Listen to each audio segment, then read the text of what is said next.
started. Gil, this is great to have you on. I've been waiting for this. I just finished your book this morning, so I can't wait to really go in and diagnose all of this. So to start off, who are you and what have you come to give your wisdom upon today? Well, first I'd like to thank you for this opportunity. Yeah, no problem. I love what you're doing and promoting local businesses and entrepreneurs. So I appreciate that. That's all part of the process of reaching out and trying to connect with people. It's a huge part of your book, for sure. Yes, thank you. So to introduce myself to the audience, my name is Gil Rolon, and right now I'm working as an IT storage engineer. But as you know, I'm a published author, and I'm promoting my new book that's really a memoir of my life. Mm-hmm. The person behind Gil is someone that's passionate about helping people to understand that they don't have to live the life story they have now. Mm-hmm. My story was I was raised in the Bronx in the 1970s by a single mom, and even though we were considered working poor, I didn't feel poor, but I could see the difference of what others had and what my family didn't have. Mm-hmm. Of course, I saw not having a father. My parents broke up when I was about 3 years old. Yeah. So I grew up taking a lot of adult responsibilities, feeling that I should be the man of the house. Mm-hmm. The Bronx in the 1970s was filled with drugs and crime and poverty, and that's the environment I grew up in. Mm-hmm. I also was raised in controlling religion, so even though the religion gave me a lot of core foundational good qualities, it didn't really teach me how to be an independent thinker. Absolutely, yeah, and that's something that we'll get into later for sure. Right. So I lived my life the best I could, but I took on a lot of adult responsibilities young. Wanting to protect my family, even as a young boy. In my religion, you're taught that as the man or the male in the family, you have all the responsibility for the safety of your family, spiritual, physical, economical. So I took all those things on and I learned how to do those things, but they felt heavy, they felt fearful. So responsibility felt heavy. I was able to move on to a great IT career. I had a family. I was successful, but I felt my life was heavy with fear. I felt like things were always going to go bad, that things would not work out for me. Mm-hmm. But I knew how to work under that pressure, under that fear. I completely understand that. And just reading your story has been very emotional for me. The last week that I've taken on the book, I've literally had points in the book where I've put it down because I had to reflect on some of the ideals and content that you have in your book. I'll bring it up later, but there was self-reflection in this book is on an all-time high, and that's why I love it so much, and I feel it integrates in our network so well, is because everything that we're trying to promote within our events, and especially within our network, creating content like this, it's 100% this book. So let's take a step back, and I really want to give people a better picture of who you are before we get into the book itself. So you didn't originally move from Puerto Rico, right? You were born, your parents were from Puerto Rico, but then you moved at a very young age to the Bronx? No, my parents were born in Puerto Rico, but I was born in the Bronx. Yes, okay. So your father unfortunately left the family and wasn't present past 3. And at that age, you were growing up in a very just toxic and violent environment. You even mentioned in your book a little bit about this was a time in history where low income school funding was being cut at an all-time high. So obviously you don't have those external outlets outside of school that was giving you help. So post or in your adolescence, what were you kind of experiencing as you were growing up? In my early childhood, I faced a lot of fear because we were constantly getting robbed. It was common that thieves and drug addicts would break into your apartment, steal whatever they could. They had a market to sell that stuff on the street to support their habits. You even reference a point of trauma in your book that you specifically remember of someone trying to break into your house, and it became something that you held on to for the rest of your life. Yes, definitely. There was a situation where I was probably about 7 years old, and I heard some sound by the window. We lived in a basement apartment, so all the windows were at street level, and we had gates on all the windows. That was pretty standard practice, you know, when you had an apartment. Yeah. And I heard a noise. I went to investigate it. And when I opened the drapes and looked, I thought I just saw myself. But as I focused, I realized it was another face. It was someone else. And that just scared me. And I screamed. You're 7 years old, of course, yeah. And my mother and my sister came in, and my mother screamed and banged on the gate and scared them away.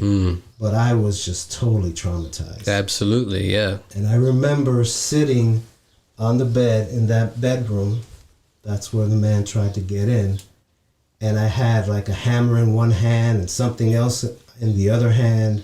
And I was sitting there crying and my legs shaking, feeling like I have to protect my family. I have to stay here all night in case he comes back.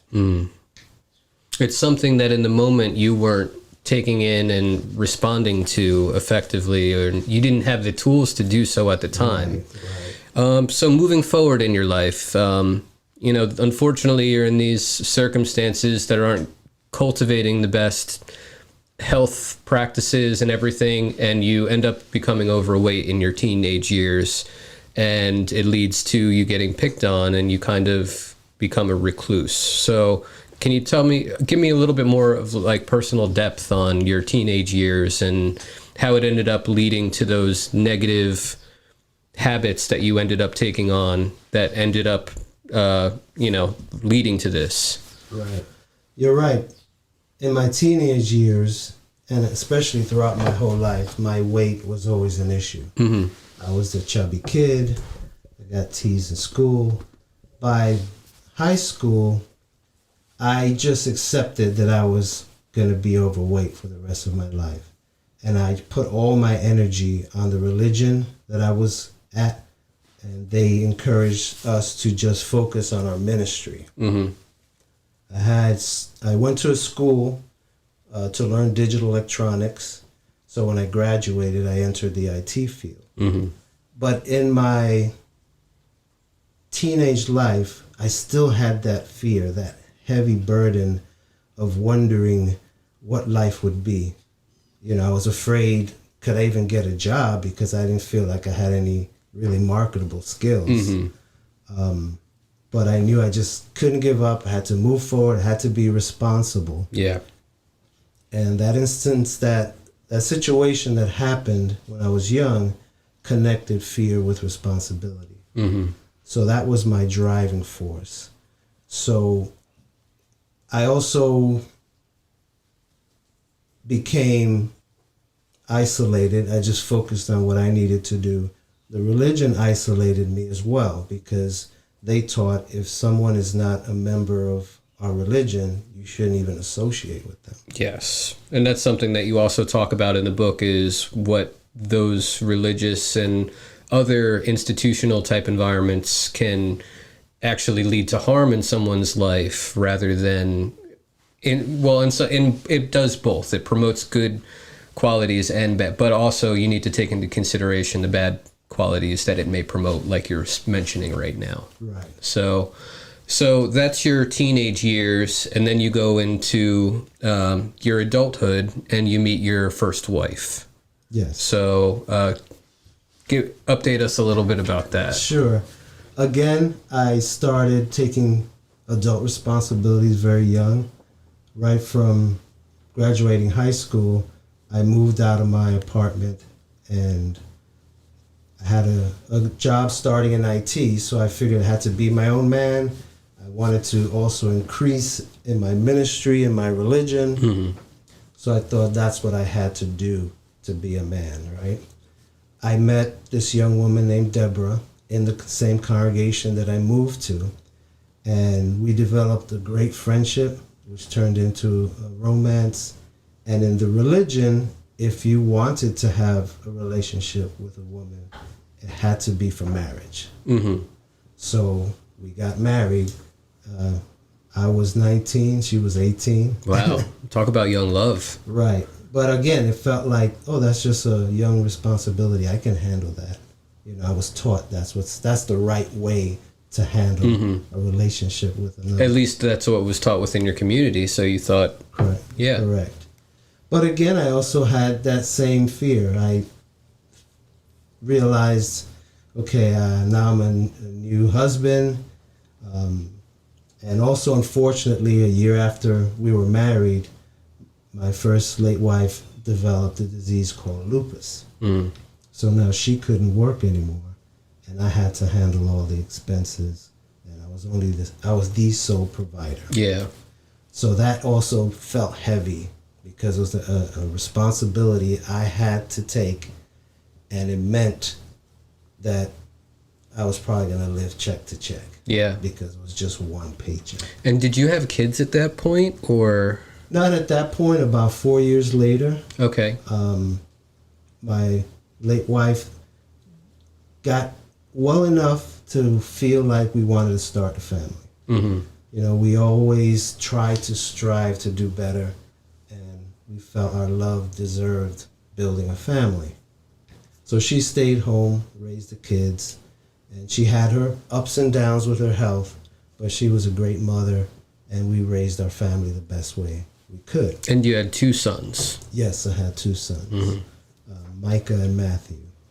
And again, though, even though I was happy, I felt the pressure and the weight of now being a father. Absolutely. Right. You were still in those unhealthy mannerisms and trying to survive rather than learning how to actually fix the problems in your life and move forward in a positive perspective. Right. Because I saw everything through the filter of fear, I made decisions based on fear. And I felt that pressure from every major part of my life. I felt like I had responsibilities to my job, I had responsibilities to my family, and then I had responsibilities to the religion. Mm-hmm. And I felt like each one of those demanded my full attention. Yeah. Especially if you know how the IT industry is, and I also was working in the 80s. Yeah. In New York City. Yeah, brand new, the pinnacle of the environment of the technological world. Right. That very competitive environment, to say the very least. Right. Yeah, it all of those factors, to say it's high pressure is doesn't give it enough credit for sure. Right. So so you have 2 sons, and what was the point that ended up turning in your late wife's health? Do you mind me asking? Oh, no, yes. She passed away about 8 years ago. Mm-hmm. Every decade she went through a major health crisis, but we were able to do the best we could. We tried to be progressive. We moved from the Bronx to Jersey. We bought a house. And so, like I said, we were being successful in that sense. But it always felt, I couldn't fully enjoy it because once I got to a certain point where I felt I succeeded, I just felt it's a matter of time before something bad happens. Yeah. And you talk about that in the book as well, that we'll cover later. Right. And unfortunately, one of your sons passed away as well. Do you mind talking a little bit about that? Oh, definitely. I had 3 years of back-to-back loss. First, my late wife died from complications of lupus. The next year, my mother died of Parkinson's. That's rough. Right. Another disease that's just, to watch someone go through that is crippling, to say the very least. Right. And then my son, Micah, when he was 30, he was affected by all this, by escaping through drugs, and he allowed his mental health to suffer. So, unfortunately, he took his life, and that was just another area of loss that I had to deal with. Absolutely. And very sorry for your losses. And it's a testament in itself that you're sitting here with me right now, and you've created what is really like a Bible to overcome these extreme events that happen to us in our lives. And I can't think of a better segue than that to go in and start to talk about everything that you've done with this book. So to start off, let's talk about the intro. So my first note is you immediately mentioned food being a factor. Obviously, this book, regardless of what the title may talk about, is not about weight loss specifically. And in all honesty, it's about weight loss is only a small part of what you really cover in the entire book. But in the introduction, you talk about food being a factor, food journals, and emotional eating. So let's break down each one of those. So how is food a factor in what ends up being our life and choices that we make? Definitely, our eating habits are really a reflection of our mental habits. And I thought my biggest problem was only that I was overweight. It's something I struggled with my whole life. I tried to lose weight. Maybe I did a little, but I gained it all back. It just felt like I had no control, and that food was controlling me, and I wasn't in control of my eating habits. Yeah. So as I kept failing and I kept learning, oh, you're just an emotional eater. But I said to myself, yeah, they teach me how to find out if I'm an emotional eater, but no one really talks about getting rid of the emotions that are causing you to have a bad eating habit. You know, whether it's overeating or undereating. Yeah. For me, it was overeating, eating emotionally when I was stressed and fearful, and that was my mental state, really, 24 hours a day. Yeah. Well, after all of the trauma and pressures that you've gone through, it's how are you not on a complete repeating cycle of how to internalize and figure out healthy ways to reflect and deal with all of that, especially when you don't have aspects of professional help being included in the situation. It's you're in the corner alone dealing with this massive tsunami wave of, stress and anxiety. So you then go into talking a little bit about emotional eating, and that was one of your biggest issues. So at one point you said you were about 300 pounds in weight, and obviously that's overweight. So why did emotional eating affect you so heavily, and why was that the first thing that stuck out to you that you wanted to change before you made this realization and connected all the dots for everything else? Because it seemed like that was your turning point, was your weight. You had all of this other stuff on the plate, but it seemed like how you tell your story is that was the breaking point for you. Right. That's because I thought my emotions were things I couldn't control. And I thought that I should be able to control my weight, because I've seen other people do it. I've seen people who successfully lost weight and kept it off. And I kept saying, why can't I do it? Yeah. Am I weak? Everything I was doing felt normal to me.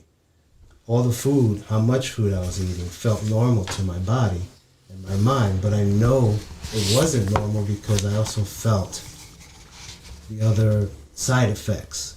The thing that really woke me up is when I got diagnosed with type 2, diabetes. And when I learned that it was caused by my eating habits, that really shocked me. It scared me because I was never, ever diagnosed with any kind of disease. And again, I'm the one taking care of my family. I'm the sole provider. So I was like, how could I put my family at risk like this? Because I can't control my eating habits. Absolutely. And you even, the first thing that you mentioned in the book, and I'm going to read a couple quotes and affirmations that you have in the book that really stood out to me as we have this conversation. But like you said before, you go, I kept asking myself, why don't they talk about how to remove the emotions that kept me in this cycle? And that's what this book is basically rooted around in first principles. To start off, I love this book because a lot of self-help and mental health, physical health, can be rooted around a lot of philosophy and theology in some senses. And you cut a lot of that out, you sprinkle it in exactly in the right places where it should be, and pay it its due diligence. But your view is so practical, and how I like to teach, it's first principles. And I was thinking about this, like, seriously, we've talked about the education system and what we should really be focusing on in schools and what we shouldn't be. And if we had a system of health and physical wellness that was based off of this book and then added my financial literacy curriculum, started that at 5th grade, and all 5th graders required to do their, physical and mental affirmations, and then also learned how to deal with the financial sides, that's the curriculum that needs to at least be a part of the curriculum in schools. I'm not saying that that's what you need to focus around. STEM absolutely needs to, have its place in everything. But after reading this, I'm almost more enraged that this doesn't have a place in general society. So the next quote that I wanted to get into was... Well, I wanted to touch on that. Of course. The book being practical. Even though the title has the words mind, body, and spirit, it's not in the terms that most people think about it. Not at all. And I can confirm that, yeah. They think about it in the sense of maybe some kind of spiritual practice or some ancient philosophy. I wanted to write the practical ways you take control of your life and how you can change your life. So I specifically avoided terms that dealt with either scientific theory, philosophy, religion. Even when I encourage people to do meditation, I say, well, I didn't do this to reach some kind of religious experience. Yeah. I purely used it so I could quiet my mind, so I could make better decisions. Yeah, and my next quote speaks directly to that. So, I have found in my own experiences that you cannot start to lose the weight in one place until you start to lose the weight in other areas. In other more direct words, I had to lose the weights, the burdens, the baggage I was carrying on my first period before I could lose the physical weight on my body to then free my spirit. So, these weights, you have your body weight, but you also have the psychological weight and detriment of stress and external and internal factors that you're dealing with. And this book is how to regulate and find healthy ways to cope with all of that. Can you talk a little bit about the MBS chart that you have in the intro? The mind, body, spirit chart. Yes. Yeah, let me talk about that. That is a very common diagram that's used to show balance. Our mind, body, and spirit have to be balanced. They're connected literally through our nervous system. They're connected emotionally. The way we view ourselves and our personalities are connected to the way we think and how we take care of our bodies. So you have to have balance. And all these parts are like members of a friendship. They could either help each other or they could hurt each other. So my goal is to help people to see these things you have to work together. And as you strengthen one, it helps the other. But it is a balance that you want to reach in your life. Absolutely. And just to close out The introduction, and then we'll go into part one, is my desire is that if you read my story, you will attain the awareness of what changing your life really looks like. I hope my journey will inspire you to start your own journey to lose the weights on your mind, body, and spirit. So that's what you're trying to accomplish with this wonderful piece of literature. So let's go into part one. What is change? So give us the definition of change real quick. Quickly, the definition of change is making the everyday decisions that only support a better you. One of the things I realized when I wanted to make all these changes, I kept repeating the word change. Mm-hmm. And then I became aware, I was like, you know what? I don't really understand. How do you change your life? I was looking at change in this most basic definition. Yeah. Like you change a light bulb or you change your socks. It's just a decision you make and it's done. So I thought I could change all these other big things in my life by just making a decision, and that should be it. It should be done. But as I started to change my life, I realized, okay, this is not the kind of change I have to make. Mm-hmm. This is not the definition of change that I have to use to change my life. Absolutely. So I spent all my time researching any kind of literature I could read about changing your life. And of course, most of them were piecemeal, and my journals became my outline for the book. Mm-hmm. So as I learned more parts about change, I've heard something like, you need to take responsibility for your life. And I was like, that sounds like something you need to do to change. Mm-hmm. So I wrote that down. So I started to make a list of things that I felt I had to do to make major changes in my life. Yeah. And when I finally saw things changing, I started making progress, I realized it was all these steps that helped me to make those changes. Absolutely. The first thing that stuck out to me, and I couldn't agree more about this, is the mind must lead. Can you talk a little bit about that? Sure. Our mind pretty much is the CPU of our life. It's controlling everything we do. Mm-hmm. So everything we experience, every decision we make, every emotion that we process is based on our mental state. Yep. And our thinking processes.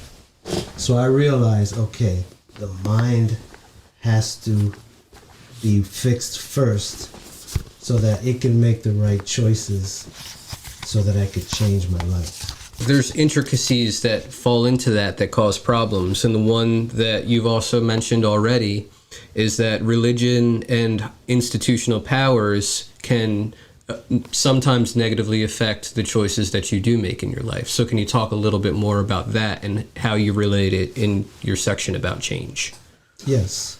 Our cultural and family environment that we grow up in has a tremendous effect on our lives, and we understand that. And many of the institutions in our life have a major play in that. Our family, the school system, our religion, our political system, mm-hmm. the local and federal government we're under. Absolutely. So all these things have influences on us that we may or may not fully realize. Yep. And institutions specifically use certain things like laws, rules, and sometimes, unfortunately, guilt, shame, and judgment to keep control, to keep order. And when you're growing up in these types of environments, they affect the way you view yourself and how you view the world. So we're going to get a little bit into that later when we get into the final chapters of the book. But just to read a quote from this section, I also realized that I was looking for something external, a person, an organization, or anything outside of me to bring about this change. I had to completely suffer emotionally and lose every mental structure I was taught to believe in to realize that it was always up to me and only me to change all of the things that kept me feeling stuck. When the dust settled and I was left alone feeling empty and lost, Only then did I know that I had to do the work. As I contemplated the change I wanted to make, so many questions kept coming to my mind. What is real? How do I make all these changes? And where do I start? And those are questions that we ask ourselves every day for almost every situation that we make. And if you aren't asking these questions, then maybe you are making bad decisions. So moving forward with that, you also talk about medications and change. Mm-hmm. So can you talk a little bit more about if you are seeking professional help and medications are an option that your doctor is giving you, how does that affect, how do you still try to balance a healthy mindset with chemical factors involved? My rule is always keeping things simple and balanced, never going to any extreme. So I didn't want to use any chemicals or drugs to lose physical weight or to change anything physical or an experience I was having. But I did have to take medications that my doctor gave me for my diabetes, for my high blood pressure. Yep. I also had eczema, so I had medications with that. So I realized the balanced ways you can use medications to stabilize you, to sustain you. Sometimes you have no choice but to take certain medications. It's life or death. Right. Today there's still a lot of controversy about medicines for mental health. A lot of doctors and institutions are quick to give people medicine to alleviate their mental problems. Mm-hmm. Of course, each person has to make that decision. But again, you have to find the balance of how much am I doing the work to improve my mental state versus if I'm relying on medications not to do the work. Is it a crutch or not? Right. Yeah. And I believe you can have the balance of doing both. And I think the best doctors promote, if you need the medication, let's take it, let's control it, but with the path of you doing the work so you can get off them. The next subject in the change section is doing versus surviving. So can you talk a little bit about doing versus surviving and what those two things look like when you're dealing with external factors of stress and stuff? Yes. What I mean by doing versus surviving, sometimes we can be in what's called survival mode. Yes, you talk about it a lot in this book. Right.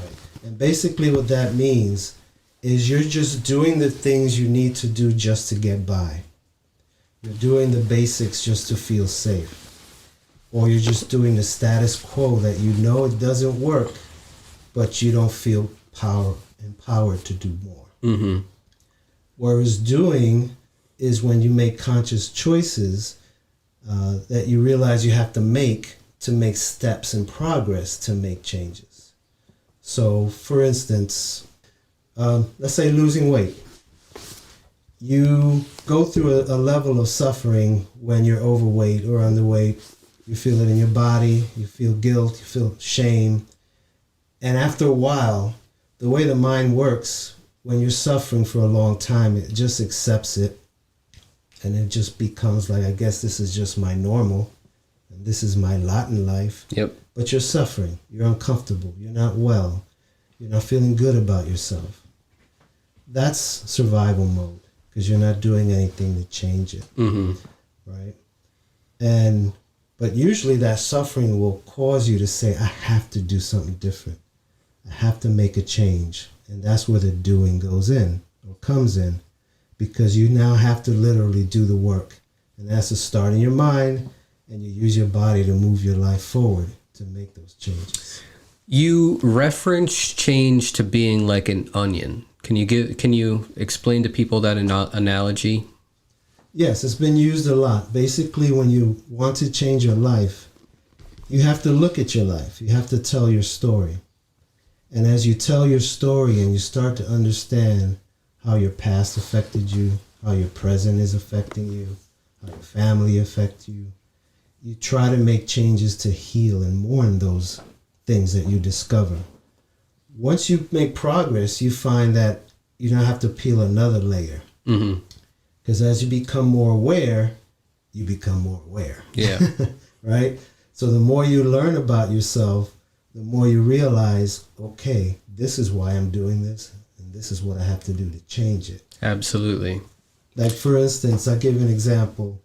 One of the layers I recently discovered was growing up in a fearful environment. Growing up, my mother didn't let me go out to play after a while. It was just too dangerous. So I was left alone and isolated. And so my life became limited. So as I grew up, I realized I continued that mental set of you can't go out and play. You can't do that. So even as an adult, I would restrict things from myself, not, intentionally. It was all subconscious. Yeah. Because as a child, I learned you can't go out and play. So now in my life, my goal now is to go out and play and have as much fun in my life, in my business, and in my family, and my relationships. So that's a layer that I peeled. Absolutely. And now I can move on to the next layer. Couldn't have said it better myself. So part 2 is your story, and we've basically gone over that. So moving to part 3 of change, we go into judgment. And the first thing that stuck out to me was you basically letting people know that how important intentions are. So can you speak a little bit about what you mean by intentions? Sure. What I mean by intentions is a plan that you want to make or a decision that you want to make that you make because you value yourself. Intention is different, let's say, an affirmation. A lot of philosophy talks about repeating affirmations to change something or to feel better about yourself. Yes, positive affirmations is a huge thing in mental health culture And right now. I believe it has some benefits, but affirmations is more repeating words that you may not believe. Exactly, yeah. Right? Whereas an intention it's more of a feeling that you have about yourself, and you're making a decision to make a change. So something that you can act upon, let's say, that you at least have the ability to act upon rather than just to state. Right. But the most important part about the intention in my definition, is your motivation for that intention. When you say an intention, like, let's say, today I'm going to be more positive and not get into any conflicts at work. Okay? You can say that, but it may not work if you don't feel that. Absolutely. Okay? So you have to, even in my book, I say when you speak your intentions, you should touch your heart. You should say more like, I'm going to show myself love by avoiding conflict. So today I'm going to keep a peaceful mental attitude. I'm not going to take things personally. And I want to continue that way of thinking for the rest of my life. So it's more about how you feel about yourself and how you want to execute that plan. This was the first time that I put down the book and had to take a deep breath and was like, okay, like, this is where it connected with me in my life. So planning uses your brain. Setting proper intentions will use your heart. Your intentions should be said based on the love you feel towards yourself, and intention should be motivated by your desire to heal and help yourself. An example of how you may say this from your heart is, I plan to love myself today by making choices that only support the change I want to make. Speaking loving intentions may be a challenge if you carry the weight of not loving yourself. At times, you may have to set intentions that may feel unnatural, but you must trust the process of healing. And that's something that largely stuck out to me because I know I have a huge issue personally, when trying to relate to this book, is I am in so much of a business mindset all of the time that when I get back to my personal life, I forget to use my heart a lot. And that was one of the things that this book kind of reopened my eyes to, was how little, especially lately, I've really been putting my heart into things rather than my mind. So I'm definitely going to be reevaluating a lot in that sense, and how I'll be moving forward to try to integrate that more. So that's one of the huge things that I took out of the of part 3 so far. As well as part 60, or you talk about your intentions, and then you go into responsibility. And can you give us your definition of responsibility pertaining to this? My definition of responsibility, and it's shared by many who have this view, is really, what is your ability to respond to a situation? Mm-hmm.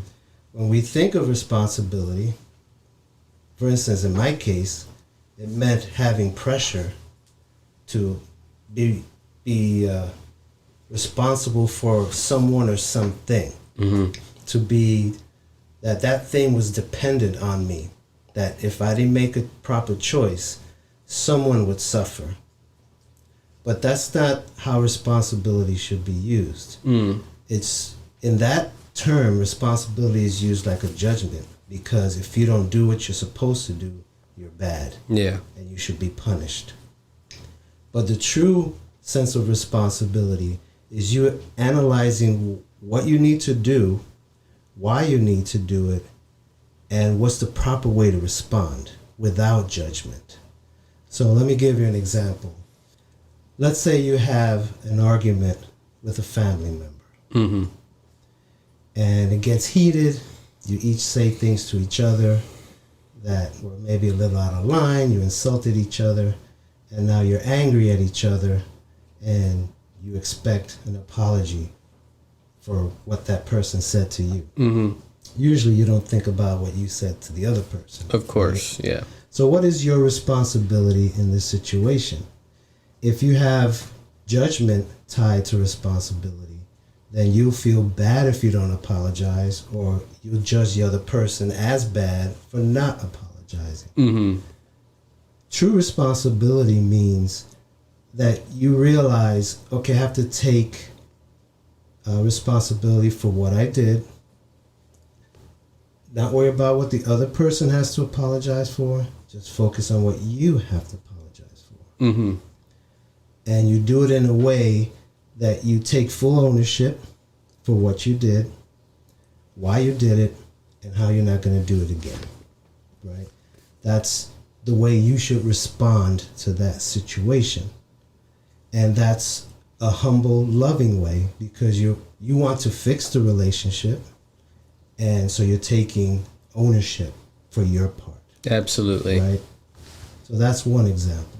So another thing that you mention in the book is responsibility is looking back at your youth. Can you go a little bit more into what you mean by that?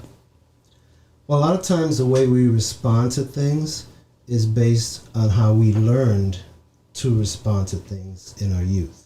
Mm-hmm. So, for instance, I learned... It's evolution. Yeah, right. And as you said before, when you're young, you don't know how to process those things. Yep. So as a young person, you will make a decision of how you feel you need to respond to that. So, for instance, for me, when my father wasn't in my life, because I was a young person, and a young person is only looking for love and acceptance, because my father was not there, I felt as if I wasn't getting love. I wasn't getting acceptance. Yeah. You even speak a little bit about the sense of accomplishments. You mentioned that there are negative accomplishments and there are positive accomplishments. You can be an extremely accomplished person but still feel negative anxiety because you're not giving yourself the proper accord of what you've accomplished rather than someone who's in a mentally healthy standpoint, which realizes what they've achieved and is positive about themselves and gives themselves affirmations for that. Right. So there's different levels to it as well. Right. To add to my comment, as a young person, I learned that someone doesn't love me. So maybe that means I'm not lovable. So what I did to try to fix that is to try to do more for my family to get that love. Mm-hmm. Right? And then that made me look for ways to put other people first in my life and just work tirelessly to take care of others. Mm. See? And then what happened with that made me make other decisions where I took my personal needs out of the equation. So that's an example of how your youth affects you, and then you start making choices that affects you in your adulthood. Absolutely. And, yeah. And what you were saying about how everything we experience, positive and negative, in our childhood does build certain qualities. Yeah.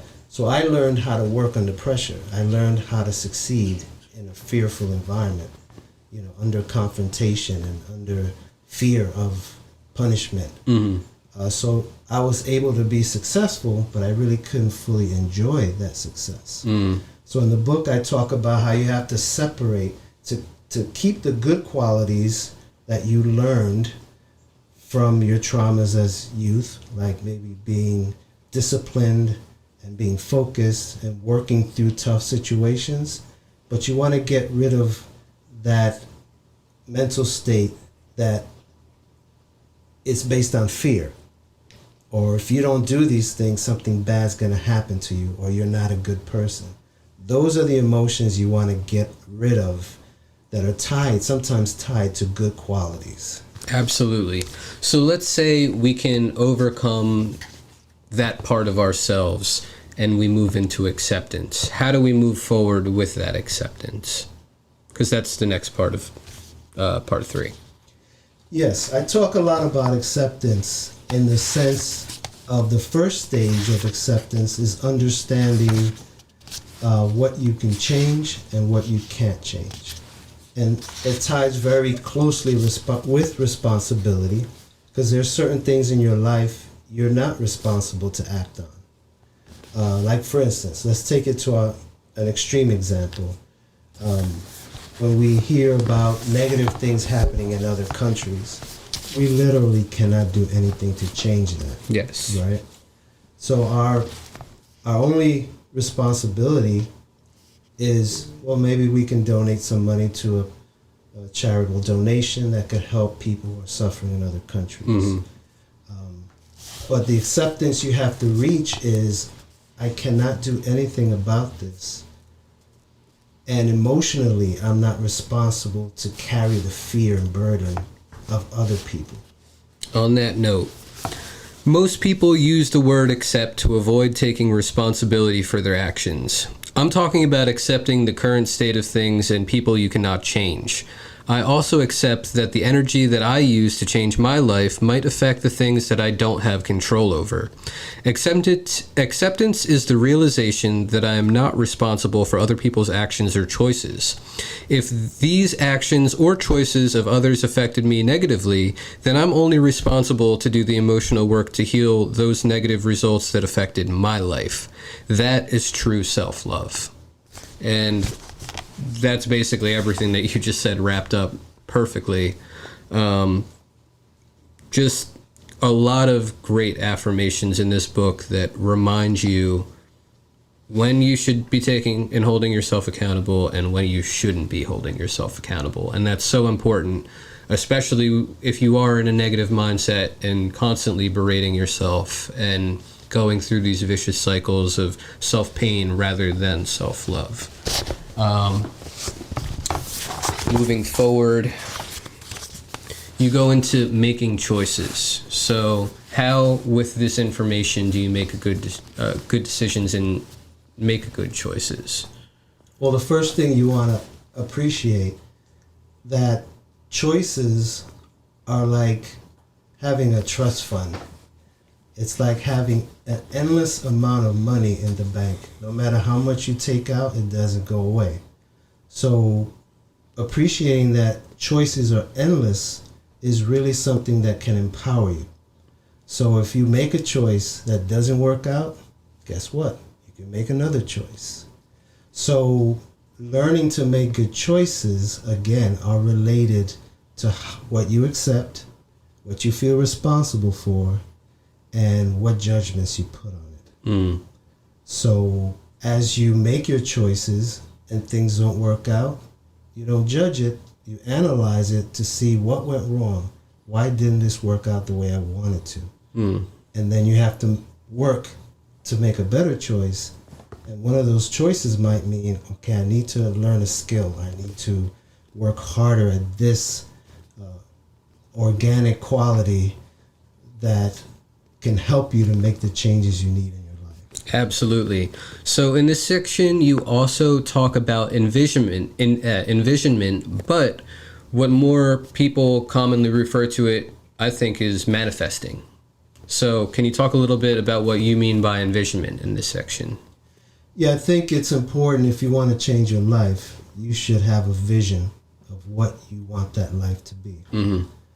You have to envision the change that you want.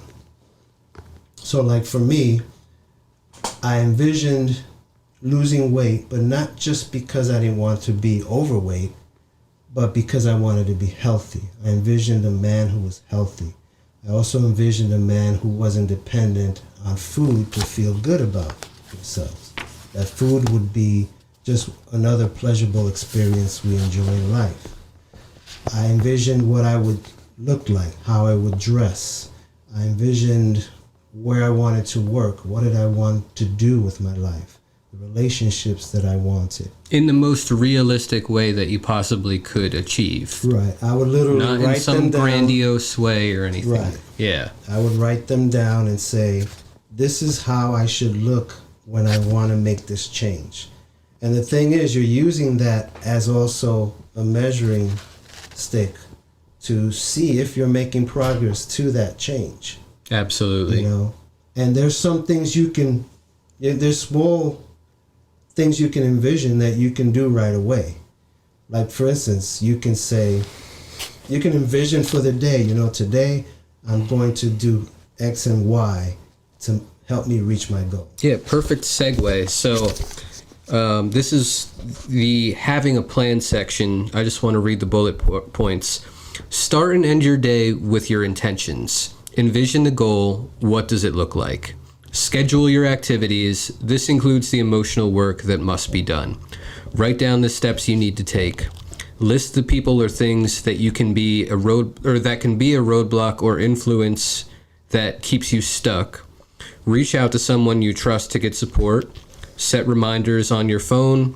Set clear goals you can realistically reach. Take small steps. And that's a perfect roadmap for getting over those issues in your life, for sure. The next step is doing the work. So you have the plan. How do you do the work? Well, doing the work has many layers. Step one being, what do you want to change? Right.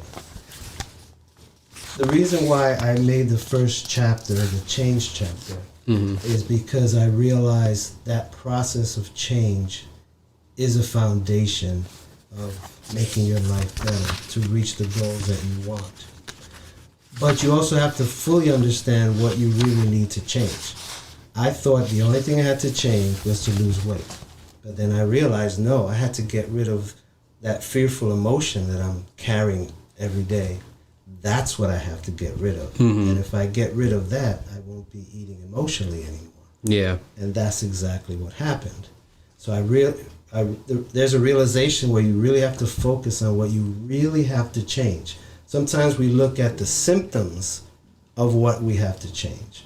My symptom showed up in my body as extra body fat. That was a symptom of my fears, not just my eating habits. Yeah. So I had to go deeper, change that, and in time, automatically, my relationship with food changed. That makes perfect sense. And again, it's logical and practical. That's the best part about this book. It's not overcomplicated in any way, shape, or form. If I could talk a little bit about the stages of change. Please do, that I discovered from all my experiences. Yeah, so the ones that you list in the book is step 1 is what do you want to change? Step 2 is how are you suffering? And step 3 is change your thoughts and words. So in your own words, what are the stages for yourself? Okay, first I'd like to talk about the overall steps of the change process. Okay. Believe it or not, the very first stage of change is suffering. And what I mean by that, suffering has many levels. But basically what I mean by suffering is something you're going through physically, emotionally, mentally, for a long period of time that distresses you, brings you anxiety, brings you fear, brings you confusion, something you feel you have no control of. That's the suffering I'm talking about. For me, the suffering was, I thought, was being overweight. And people, from my childhood, people bullying me or teasing me. Then I realized, no, my suffering was living this life of fear. The problem with the mind, it's kind of a protective mechanism. When you're suffering for a long time, the mind will accept it as normal. So you can actually go through your life, be productive, but you're still suffering. And a lot of times that suffering will incrementally build because you're not doing anything about it. So as you, for instance, in my case, because I ignored my eating habits, I got type 2 diabetes. So then I suffered more, and that suffering should wake you up to, you need to change something in your life. Yeah. And a lot of times that's what happens with most people. Unfortunately. Right. And even some philosophers believe that we need the suffering to change, right? Yeah. But whether or not what other people think, suffering is usually the first stage. And then awareness is the second change. You finally become aware that you have to do something. But the suffering stage and the awareness stage is so delicate that you can stay in those two stages for years. And those two stages stay in your mind. That's a mental battle that you have of trying to change your life but not knowing how to do it. Oh, yeah, for sure. Right? I mean, believe me, I diagnosed my whole life with this book, and for the next probably couple months, I'm going to be ironing out a lot in my own personal life. Right. So when you're suffering and you're aware of it and you're not doing anything about it, that's the living in survival mode. Absolutely. Because you're not really living. The next step is the doing stage. When you're finally tired of suffering, you finally realize you're the only one that can make the changes to stop that suffering, and now you got to do something. The doing stage is where the hard work takes place. That's mental effort, physical effort, being disciplined, doing the hard work. And for instance, when I got type 2 diabetes, it just freaked me out, and I was afraid for the safety of my family.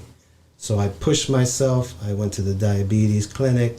I went to all the doctors I needed to. I went to a nutritionist. I did all the education on it. And in under a year, I lost 60 pounds. I was off my medicines, and I was very successful. Talk about a reaction. Right. So that doing stage really worked for me. But I realized I only worked on the dietary side. So as soon as my diabetes was gone, all the other fears now took center stage again. So I was still suffering from my emotions and still living in survival mode. And that's when I realized I have to do the mental work. And when you do that work, the final stage of change is being. And you don't choose to enter that final stage. That change, that stage organically happens when you do all the work you need to do, and you're successful at that work. And that change just happens. In my book, I talk about it's like you reach a destination, you get off this train, and you're in a new place. Yeah. And you don't even think about going back to where you came from. Yep.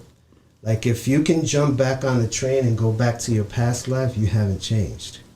Absolutely. Right. When you're in the being stage and you've changed, it's a transformation. Mm-hmm. It's a total reconstruction of your personality and every core person in you. And now you're just happy to be at the new place you've arrived. Absolutely. To paraphrase a little, in your book, I believe you said it was like being at a train station but not being on the same tracks, and watching the negative thoughts on a different track go by and being able to monitor and deal with it better because you're separating it from your normal cause of life and what you're trying to focus on in your positive environment. Right. So, again, just very powerful and great analogies. Then we go into the mind chapter. So it's also called the thinking chapter. There's a lot of thought that goes into this book. So how the brain works simplified. Give us a little bit of understanding to what we should be thinking about when starting this section. Yeah, the mind chapter was very important, and I wanted to lay out the different ways our minds work and how they're affected from our childhood to adulthood. Mm-hmm. Our minds are very complex. It's designed to survive. It's designed to keep us alive.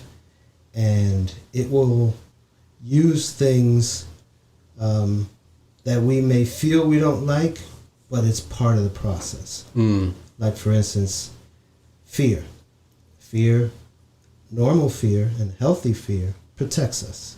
Yeah. Right? But when you grow up in a childhood that is filled with unnatural fears, let's say abandonment, crime, abuse, these are not normal fears. These are traumas.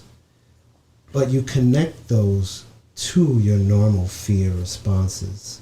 One quote that stuck out to me was, "From the same minds that we create beautiful works of art, we perpetrate horrible crimes." And that, I think, is the perfect example of the spectrum that you can see in even one person's mind. Right. Yeah. And one of the biggest points of the mind chapter is that you have to examine your life. You have to tell your story from childhood so you can understand how you have been affected. I grew up realizing, I got affected. I lived in a crime area. My father left me. But I never really dug deep into it and just felt like, okay, well, that's the past. So I don't really have to think about it anymore. I just now have to move forward as an adult and make things better. And I did make things better, but I couldn't get rid of that fear. Yeah. And it, again, because I was so used to it, that fear now took a subconscious place. I didn't think about it, but I felt it every day. Absolutely. And one thing that also stuck out to me was a lot of people, and especially more pessimistic people, say you can't retrain your brain. And it actually has been scientifically proven that you can retrain your brain, body, many different organs. So you also bring that to light, which I think is huge, especially just with people believing that they're stuck in their old ways and that they've done it for so long that they don't have another option. It's just simply not true. That's true. Yes, the mind, again, is an amazing thing. And one of the reasons, or rather one of the ways I highlight our minds when it comes to experiences is we know we have memories, right?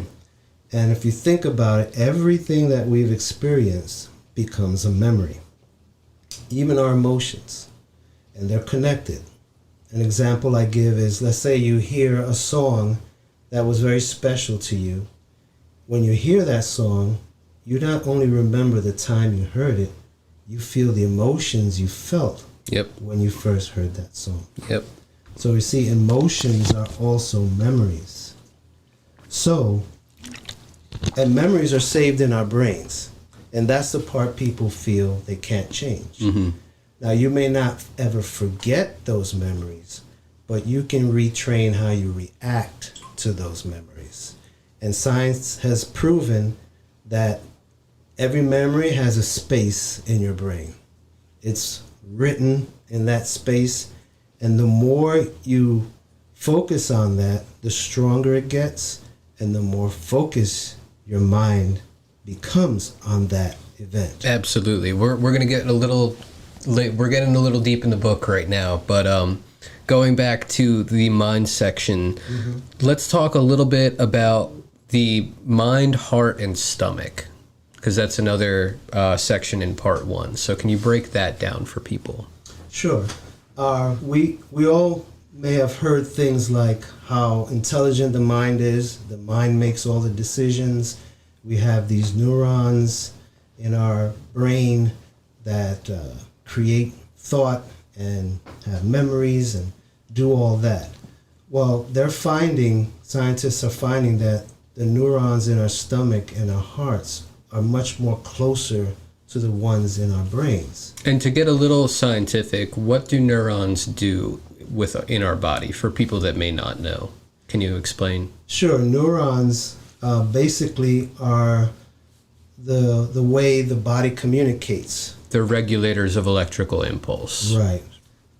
Through impulse, information is sent all over. Yeah. So when our brain wants to do something, like I want to pick up this water bottle, the neuron sends the information to my muscles and everything, so I can perform the task. So the connection that the mind has with the body, if you think about it, if the neurons in the heart and the stomach also communicate, maybe they're more intelligent than we realize. Absolutely. I'm not a scientist, I'm not speculating, but I thought about all the old wives' tales. Name right? a few. Yeah. Like, you think with your head, but you feel with your heart. Or when someone says, you broke my heart. Or my heart bleeds for you. Right.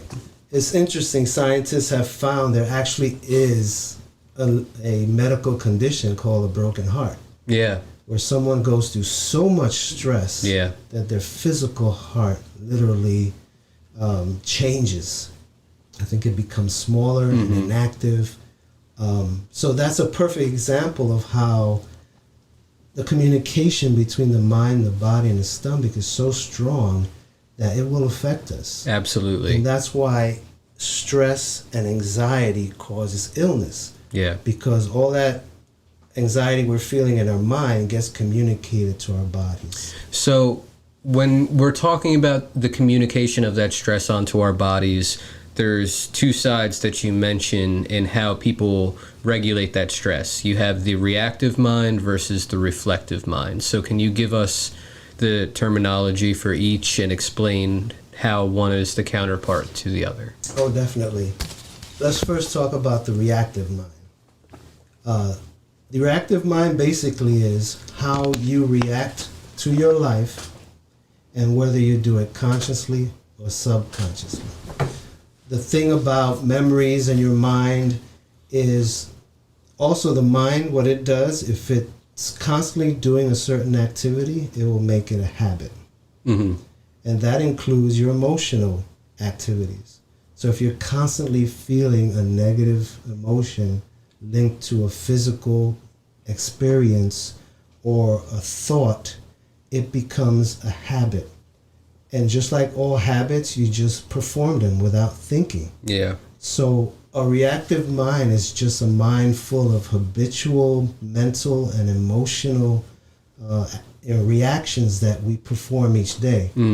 Because many times we repeat the same thoughts each day. Many times we experience the same negative experiences every day. Very true. So it becomes this habit of how you react. And habits happen so fast, you don't control it. It just happens. Mm-hmm. So a reactive mind will constantly react to your environment, how it's been programmed, and you are fully out of control. Mm. And that's why people say, I couldn't believe I thought I could control that. It just happened. Or I'm trying to change something in my life, but I don't feel like I can. Mm. Why can't I do that? Now, the reflective mind is totally opposite. Yeah. The reflective mind uses your thinking as a tool. As you'll see in the mind chapter, one of the first concepts that doctors and philosophers agree on is our consciousness, or our conscious is our awareness of our aliveness. Mm-hmm. We are aware that we're alive, and we're aware that we're the ones having our thoughts. Yes. Right? A reflective mind is in that state all the time. When you have a thought, you're aware of it, you don't react to it. You analyze it and you say, okay, what do I have to do about this? Mm-hmm. And the only way to get to that reflective mind is to quiet the mind, use your thinking as a tool, and don't believe what your mind says is who you are. Yeah. Our mind, most of the time, is just repeating thoughts and repeating memories. So a reactive mind will examine those thoughts and make decisions real time on what you need to do to fix that or address that issue. Mm. I just love how in depth I feel like your book really covers everything, just so well. The next section that you talk about is trauma and dealing with trauma. So, what is trauma, and what are some ways that you can help regulate such an intense emotion and event happening in someone's life? Right. Trauma has a lot of definitions, but simply put, trauma is more not what you've experienced, but how you reacted to what you experienced. Trauma is defined in many ways, but the most recent explanation of trauma is not what happens to you when you have this event, mm-hmm. but more how you react to the event. Mm-hmm. So, for instance, when that man tried to break into my bedroom as a little boy, my trauma wasn't that I was being robbed. My trauma was how I reacted to that event. Yeah. The feelings of fear, the feelings of feeling unsafe, the energy that I felt I had to exert to protect my family. That was a trauma. And trauma is linked with your fear response. And as many people talk about, you're either going to fight, flee, or freeze. Absolutely. So those things play a factor in your trauma. And the more extreme the trauma, the more your fear response is involved. Absolutely. And just to go into that a little, after my awareness and growth as a person, I no longer think or believe that people must just get over it. I hope that those who have experienced extreme trauma can benefit from my experiences and thoughts. There is no specific formula to heal our past that will work for everyone. Each person must examine themselves with love and compassion so that they can choose their best path to healing. And I think that that's one thing that especially the American culture does so all too well, is try to get people to accept this narrative of, oh, just get over it. You'll end up dealing with it. Right. Whether it be the institutions that are actually saying that, or just sometimes even your friends, family, and community. And it's just wrong. That's not how it should be. It's not how you deal with something with healthy mannerisms. So can you speak a little bit about that? Our American culture is all about performing. It's all about moving forward and progressing. And they feel that it's weak if you have to go back and examine your life. Mm-hmm. But that is the key to changing your life. You have to tell your story. You have to examine how things affected you in your life. And those traumas can be considered small, if you want to call it small. Like, for instance, you might be a kid and you get embarrassed at school and everyone's laughing at you. That one little incident that made you feel weak, made you feel stupid, made you feel embarrassed, made you feel unloved, could be a trauma for you. Yeah. That event could affect how you view yourself, how you view the world, and how you treat yourself, and how you move forward in your life. Mm-hmm. So I'm definitely against not being open and vulnerable, telling your story, and because that is the only way you're going to heal your trauma. Absolutely. And that goes into the next subject, which is the ego. So this is one of the most important things in your book, I'd say, because it plays into every other chapter of the book. Your ego in some way feeds what is happening in your mind. Your mind is affecting what's happening in your body with your heart, and it ends up diminishing your spirit when those two aren't in line with each other. So what is an ego in this sense, and how do we create a positive ego and then maintain and monitor our ego so that we aren't falling out of those lines? The best way to do all that is first understand what your ego is. It's just another mental process. Just like we have the mental process that if we do something over and over again, it becomes a habit. Mm-hmm. The ego is a mental process that attaches to things that you feel will keep you safe and provide for you. That will give you the love, nurturing, and protection you need to survive. You can see that very easily in a child, right? A child's ego is all about them, right? All they care about is being fed, being changed, and reaching out to their environment. So everything is mine. That's mine. If the baby's hungry, he cries. You talk a lot about the me, my, and I. Right. Psychologists talk about the ego in a sense. Anytime you use the word, me, I, or mine, you're using your ego because you're attaching something to yourself. Mm-hmm. This is my water. That's your ego talking. Yep. You have a connection to it, right? That's the normal good mental process. Yes. In a baby, it helps the baby survive. Mm-hmm. So the parents know, even though it's annoying, they know exactly what the baby wants. Yes. Right? And then if you notice, as the baby grows, everything physical they attach to, and it becomes totally theirs. And if you try to take it away, they suffer, they scream, and they'll even try to fight to keep what they believe is theirs. Yeah. Right? But we keep that same mentality into adulthood.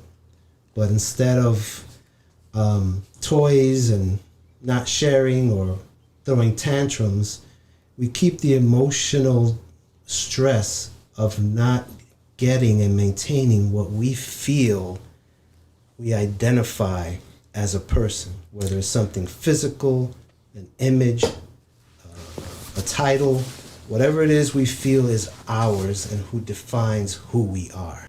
What are some positive qualities of having an ego when used beneficially? Right. So, for instance, you can have an ego where you like to volunteer and help people. Okay. Right. I identify as someone who volunteers and looks to give things to people in need. That's the good ego. right?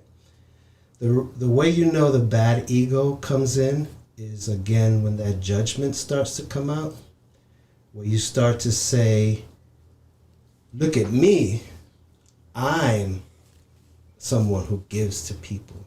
Yes. That makes me a better person than you. See, that's the judgment. That when that judgment comes in, Yeah. and you start to define your worth by what you do, instead of using it as an act of service. So you want an ego that says, I'm here to serve, not you're here to serve me. Yeah. And the ego goes very deep. This made me think of the quote, never tell your mother your dreams. Have you ever heard that quote? No. It's basically wrapped around your mother will always want to be realistic and always wants you to do the safest thing that won't put you in harm's way. So a lot of times when you tell your mom these big grandiose dreams, she'll be like, oh, you need to, take a step back and think more realistically. But it doesn't help the person grow. Right. And I feel like a lot of that is attached to the ego as well, especially looking at it in a more personal sense. Like my dad listens to me and I'm like, yeah, I want to be like the next Vice News channel. And that's like a really grandiose thought to have, especially with how small we're starting out now. But at the same time, I feel like that's kind of a positive ego trait that I have, because I am having the intentions, I have the ability to have the intentions behind those thoughts with, actually being able to create high quality content for media purposes and stuff. So, right. Yeah, the ego has always been a very fascinating tool in my life. I've always loved looking at it. Right. The signs you can look for when your ego is negative is you start to project the traits of your ego. So, like, for instance, there's some people that, like, even in the space of mental health or religion, there are people who feel their ego is, I'm a religious person, I'm a spiritual person, I'm a guru, right? The first sign of people becoming egoic in that is they start to project that. So they start to dress like someone who looks like they're spiritual. Does that mean I have to now grow my hair long? I keep thinking of Joel Osteen for some reason. Well, that's the other thing. You project this air of kindness. Yeah. Or when someone says, I'll pray for you, they're projecting their self-image. Yeah. When in reality, we should be praying for people all the time. And if you follow Christian faith, Christ said, don't let your left hand know what your right hand is doing. Which means you don't talk about the good things you want to do. Yeah. You just do it. If you have to project your spirituality, your ego is in play. And some people will literally sit, stand, dress, act like their ego. Yeah. And that's when you're lost, because you're not really identifying with serving others. You're identifying with feeling good about yourself. So you also talk about the people that say they don't have an ego, which I also found very interesting. So can you go a little bit more into that? Yeah, again, that's another one of those examples of extremes, where your mind, someone who feels I've totally conquered my ego. And again, an ego, when you're projecting what you feel you identify with, that's the ego. So just saying I don't have an ego is your ego. And again, if talk about a vicious circle. Right. The mental process of the ego is to connect with things that are going to give you good quality of life, safety, love, compassion. That's what your ego should be driving into. And in those points, it leads to being present. So how important is being present in your life? Because that's the next section. Yes, presence is a huge part of mental health. Presence is almost a foundation of doing all these steps, telling your story, understanding your suffering. And I'd like to read those steps real quick before you continue, but I had to take the following steps to start my journey to live a more present life. Tell your story. Understand your child's story. Learn to quiet the mind through the body. Learn to love yourself. Heal and mourn the child's story of your past. Examine your thoughts related to your story. Make the needed changes so that you can be present. Replace negative thoughts with positive ones. Do the emotional work to become present, and practice a present lifestyle daily. So, can you unravel that a little bit? Sure. I talk a lot about how you have to use your mind to start your healing process, right? And being present is vital for you to be able to be reflective of your thoughts and to monitor your thoughts. We have to be the one in charge of our thoughts, and we're using it as a tool to live our life, not the other way around. So being present is the only way to do that, because the definition of presence is that you are fully aware of the time and space you're occupying, the actions you're partaking in, and the experiences that you are feeling through all your senses. We're currently being present right now. Right. Yes. Because we're just focused on our conversation. We can still feel the temperature of the room. We see each other. We hear each other. And we're just focused. I haven't had any thoughts about what's going to happen tomorrow. Yep. Or the only thoughts about the past is me talking about the past. Yeah. But they don't affect In me. the context of what we're already doing. They're not affecting me in a negative way. And that's a really, really hard way to live. And it's a day-to-day goal. It's sort of like eating good, healthy food, drinking water, exercise. Being present is just something you have to work on every day. And the beautiful thing about presence is you don't get present. You do not get present through your mind. Yeah. You get present through your body. And that's why deep breathing and meditation is important, because that forces you to use your body to quiet the mind. And we'll get into that later in the book for sure. Trying to take everything in the linear structure.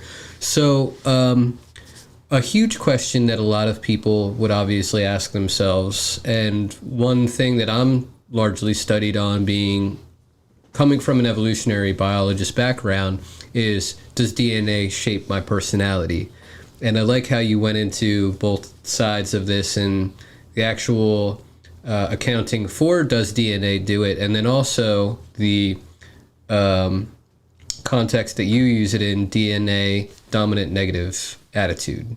So DNA obviously has, the normal DNA obviously has a huge role into who we become and our life choices, traumas as well. Going, if you wanted to take it out of the context of a single person, a lot of the people around the world that have higher fight rather than flight complexes have usually grown up in more traumatic and rough environments with more apex predators that they've had to deal with for thousands of years, and it's just a natural instinct that they've had. But you bring it to that personal perspective. So can you give us, or tell us a little bit about your version of DNA? Right. Well, first, the most recent science of DNA, of course, we understand how it's the building block of our life, right? How we're created. But they're starting to realize that our DNA is also triggered or activated by our experiences, our mental thoughts, and also our physical interaction, the food we eat. And I believe the DNA is also, you're prone to react to a certain situation a certain way. So let's say you're faced with a bully. My DNA might be to fight that bully. Yeah. Or someone else with the same situation, their DNA might react by running away from the bully. There's not right or wrong. Each person is going to react differently. Of course. Right? The thing about shared DNA, right? For instance, scientists will say, look at this race or culture. They have this disease mostly in them, in this race. Yeah. But the new science is saying it's not their DNA per se, it's what that culture is experiencing that's similar. So if you have a culture that eats certain types of food that promote high blood pressure, it's not because you're just that culture. Yeah.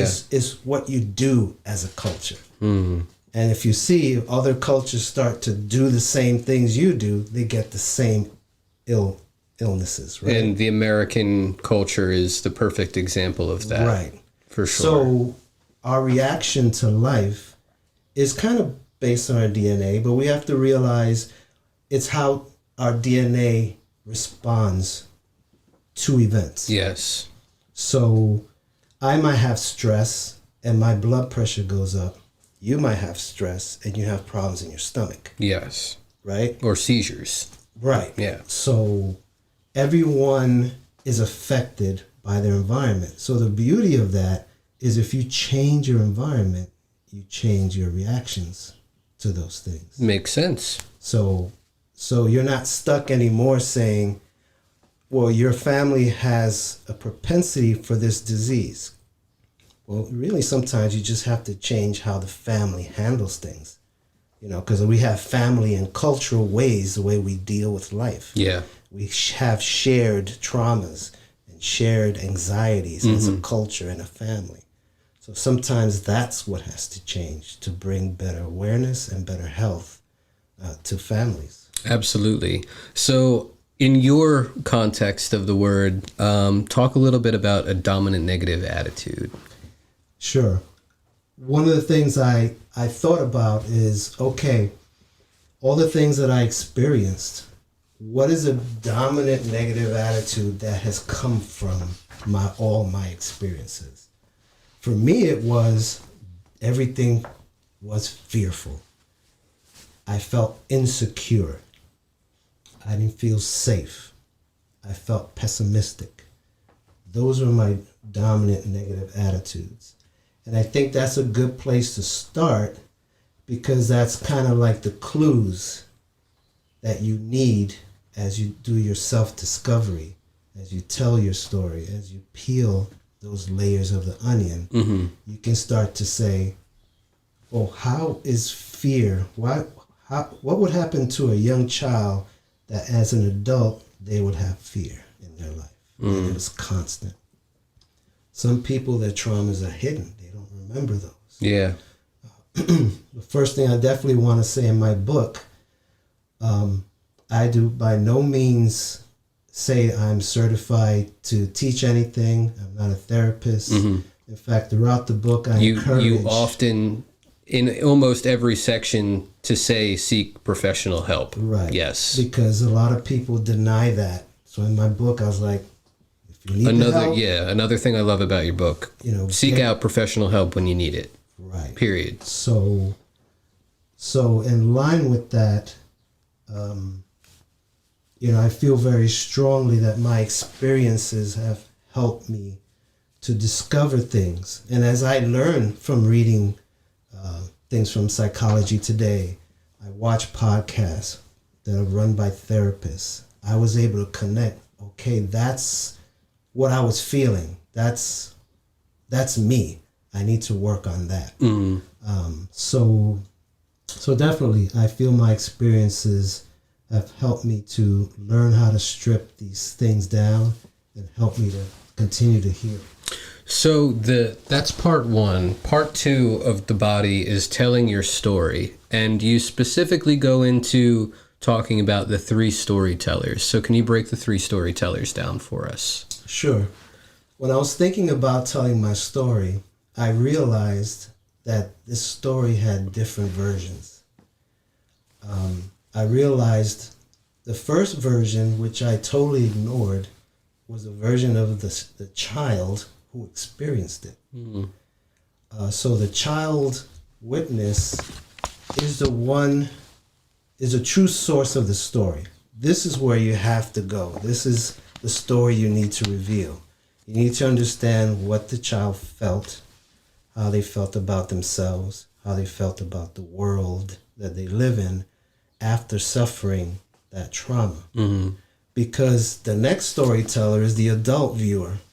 And this is the one we tell when we get older, when we try to kind of deny our past and we try to just give a positive face. Oh yeah, I had a rough childhood, but you know, I'm tough and I'm moving along with my life and I don't need to look back. I'm looking forward. Again, taking that mentality of, oh, I don't need to worry about this. I just need to move forward. That's an inaccurate story. That's the adult story. But that's not the story that's caused the trauma. Mm-hmm. And that's not the story that you have to heal. Yeah. And then the final story is the one you tell the world. Sometimes you don't tell the world what you went through. Through the storyteller. Right. Yeah. Sometimes you make up a story because you don't want to feel ashamed. Yep. Sometimes you make it happier. Sometimes you make it sadder. Mm-hmm. Basically, the way you want the world to see you. That's the story you tell. Absolutely. You know, I said, when I would tell the world, I would say, oh yeah, I didn't have a father, but I'm okay with that. In fact, I'd rather not grow up with a father than to have a bad father. I'm okay now. But that wasn't true. Mm. That's the story I told everyone so I could feel confident and I could have this image that I got it all together. Absolutely.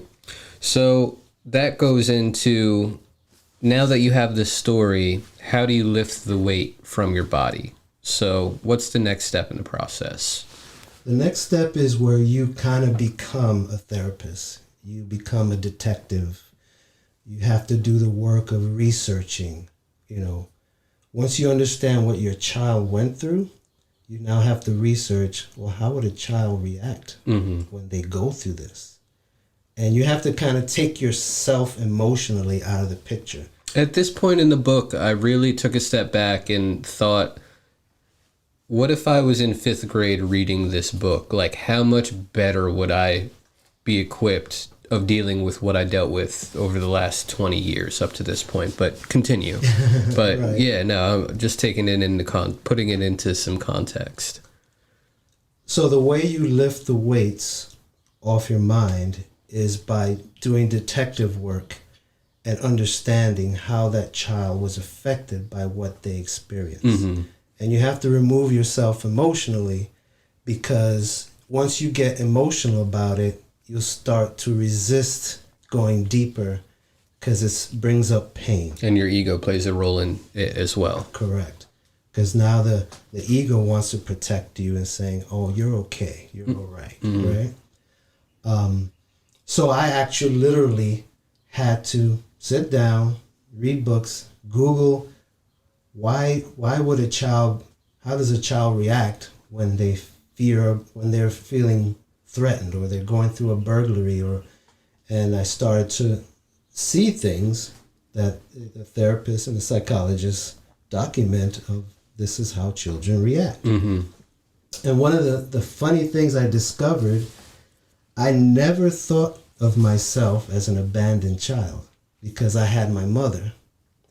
But the definition of an abandoned child I met because I did lose one of my parents. So this is something that I can relate to you on, and actually something that was very eye-opening to me. With me and my being adopted, I've had that same mentality my whole life, especially seeing that I was adopted into a loving family and at a very young age.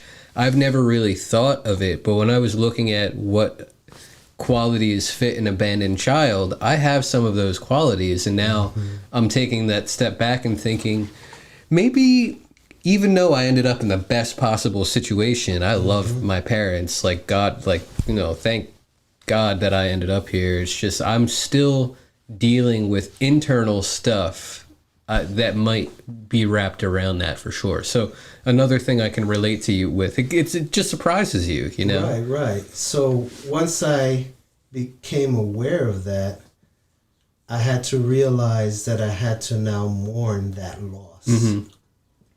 And anything that a child does not get is a loss. Sometimes it's direct, sometimes it's indirect. Mm-hmm. And that's why telling your story is so important. Absolutely. Like, for instance, we grew up poor, but I didn't grow up poor where I didn't have the necessities, the day-to-day necessities to be healthy. Yeah. I had a clean home, I had food to eat. But there are some people that grew up hungry. Their parents weren't around. They went days without food. Stole their food. That's a major loss to them. Yeah. And a lot of those people then grow up to be overachievers because they didn't never want to be that poor again. Yep. But they may have or they not healed. overachieved in the wrong areas. Right. But they may have not healed that abandonment or that loss. And when you don't do that, it carries subconsciously into your life. Absolutely. So part 3 was lifting the weights. Part 4 of the mind is the emotional work. And we've said this word a lot throughout the podcast so far. So can you break down the many contexts of what emotional work looks like in this sense? Right. This is the part that's very important to your healing. And this is the part where you have to be aware of how much support you need. Because the emotional work is processing the emotions that either that child went through, because sometimes traumas happen later in life. Mm-hmm. Whenever that happened, you now have to process those emotions. And then we also need to take into consideration what type of trauma that you're dealing with. You speak in the book very well that, and you mentioned that while you feel that a lot of these situations that you've been in have been extremely stressful to you, you're very well understanding that you had it easy, and there are many other stresses and traumas that people do go through, unfortunately, that are much more destructive, disruptive, life-changing, to say the very least. Right. Rape, murder, definitely. Stuff like that. Yeah. So the level of your trauma will dictate the level of support. Mm-hmm. I even have a warning at the beginning of the book that if you're suffering through panic attacks, don't ask yourself these questions without guidance from a therapist. And that goes right back to involving professionals in your healing process. Right. And sometimes you can't uncover those traumas unless you get professional help. And just to point out a couple of the things of the questions that you should be asking yourself. Become aware of your past experiences that are the foundations of your current negative reactions. Examine the story that keeps replaying in your mind and that keeps you reliving the emotional stress. Know the thoughts, words, and viewpoints that keep you a slave to your emotional habits. Understand how to replace these negative thoughts and emotions with an opposite state of mind. And know the emotional states of mind that promote change of a negative habit. And I think those are great starting points when you're really trying to make that serious change in your life. Right. So our next section, that's everything with the mind, and it goes much more in depth, like way more in depth than what me and you just talked about. There's so much amazing information. Please don't think that just because we're kind of nitpicking everything, there's so much more content that's in this book that just definitely check it out. So our next chapter is the body chapter, and you go into what our body reveals. So what do you mean by that? Yeah, one of the things we have to become aware of is that our body reveals our life story. Many times we learn to ignore our bodies. We take them for granted. But our body will tell us that we are suffering mentally. And this shows up in our physical health. For me, it showed up in my overeating and my high blood pressure and the pains that I got from being overweight. So I specifically list pains of the body, like sickness, disease, pains. These are things that weigh our life down, that take away our quality of life. And you have to see these things as symptoms of other more serious traumas. Absolutely. You know, scientists and doctors have proven how much stress is the main thing causing most of the illnesses. In fact, they say 95% of all illnesses are based on mental health and diet. In other words, the mental stresses that you go through and the lack of nutrition that you put in your body, and also the lack of exercise, being active and moving. You know, unfortunately, these things have vicious cycles. Your mind gets out of control, so it affects your body. And then your body doesn't do things to exercise, so it gets sick. As you get sick and depressed, you can't work on your mind. So these vicious cycles you can get in a point where you don't know how to fix your life.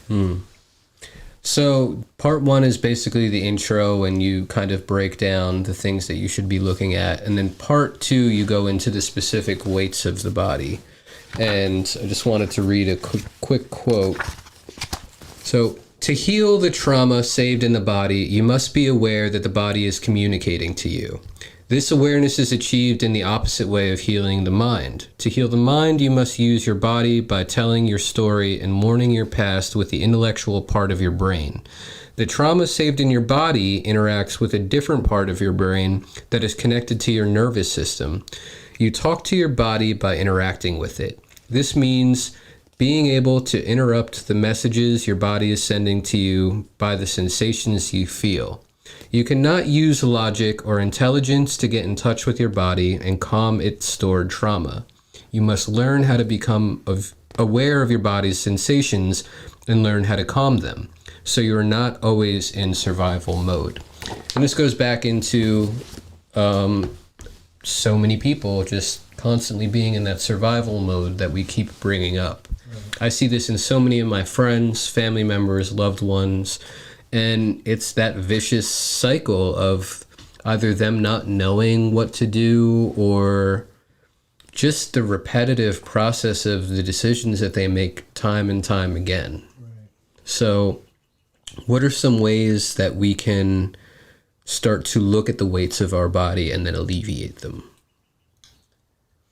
Again, it's a multi-step process. To give an example, what I had to do, in order for me to lose the physical weight, I had to get in touch with my child self and start to mourn the traumas that made me feel fear. And then that fear made me overeat. So all those layers of doing the emotional work to discover yourself, to love yourself, to forgive yourself, these are all multiple steps you have to go through. And even though it sounds overwhelming and a long process, you know, that's what your life is for. Your life is sort of like, will you stop eating because eating is not that great today for you? No. You have to look at the things you have to do to your mind and your body and your spirit so that you can make progress in your life. And you talk a little bit about body control. So what do you mean by that? I'm not sure what you mean by that. You talk a little bit about like the choices that you should be making that will affect or that will help create a positive and cultivating space for your body choices. Right. So, one of the a lot of people talk about body positivity, let's say, and I think you took it to a different perspective where you talk about that communication within the body. And I think a lot of people confuse, or maybe I'm confusing, the idea of body positivity. It's a huge subject in America right now. Right. And, you know, at risk of sounding fat phobic, which I'm not, I think the way that you look at the idea of body positivity is more realistic, where you say that you have to sit back and you have to listen to your body. And when you put foods inside of it that aren't making you feel good, you can't sit back and just say, like, you know, like that tasted really good. And yeah, maybe if I keep eating like this for another year, I'm going to gain 30 pounds, but and the obesity factor in America, right. All of these things have led to this social movement of overweightness being okay. But when you really take a step back and look at it through the scope of health, how real can we be in saying that that's true? Right. And it's not a focus in your book at all, but right. You do bring up your idea of it, which is you need to just make good decisions that where your body is telling you, yes, this is good, rather than what you're thinking or your ego in that sense. Right. Yeah, I thought about that when I released my book, that some people might say that I'm fat shaming. I kind of wanted to straw man it just to... right, because just saying to lose the weight on your body, they might say you're judging people or... And I disagree. I want to take a firm stance in saying that I agree with your perspective. And if you are not feeling good and it's the weight, say no more. Then that's what the problem that you should be dealing with. Right. My book isn't about judgment. It's about learning judgment in the positive ways, right. And we'll get to that in the upcoming Right. We're getting to everything today. Right. We'll cover it. But yeah.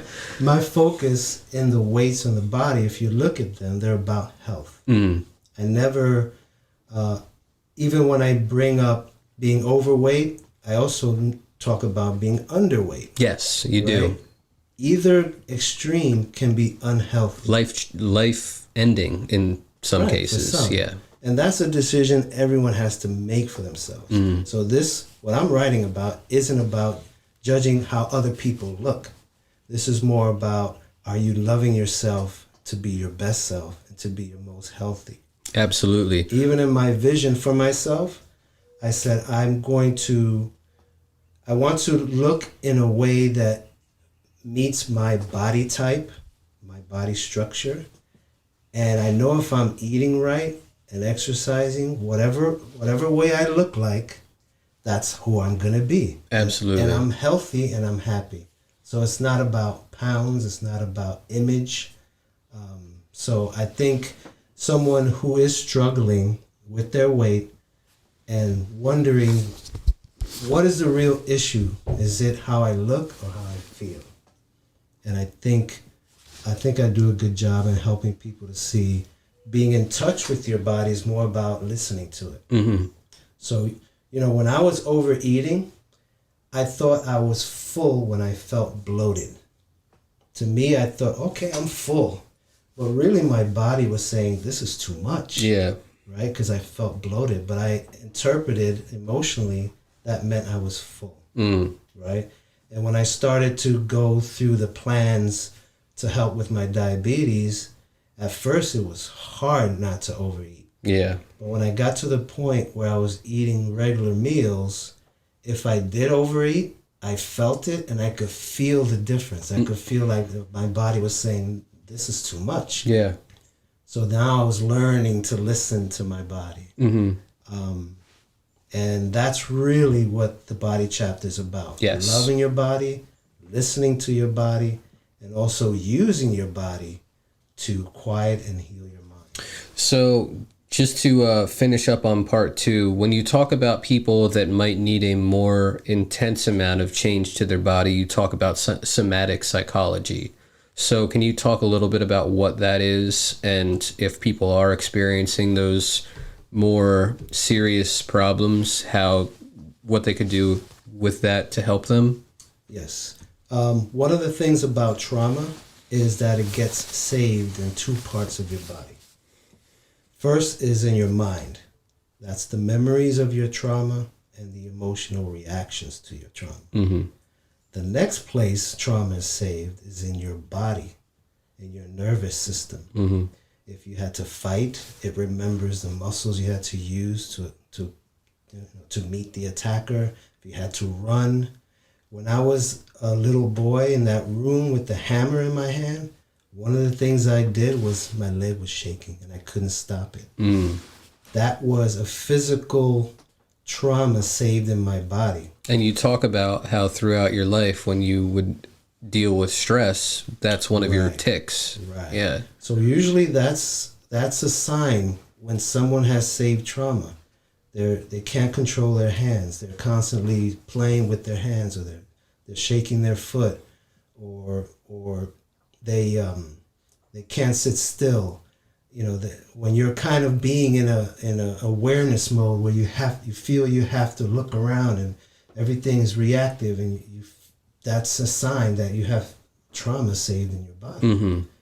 And the only way to reach that trauma is through your body. Yes. You can't say affirmations or intentions. Mm-hmm. You actually have to slow down your mind so you could feel the sensations of your body and actually release that tension that's been saved. Mm-hmm. That takes crying. That might take some physical activity. That's why sometimes people do physical things, like they're always going to the gym or always jogging. A lot of times that's to release that trauma. Yeah. Not saying that's why people do that. No, but that could be a sign. Or someone that works out too much, let's say. Right. Yeah. So the key is, once you slow down your mind and once you start telling your story, you can find the truth. Okay, what is my trauma and what's just a choice, right? Mm-hmm. And the goal of this book is that people understand that the choices they're making are the best choices for them. Mm-hmm. They're just not being reactive to their life and constantly reliving their traumas and making the same mistakes every day.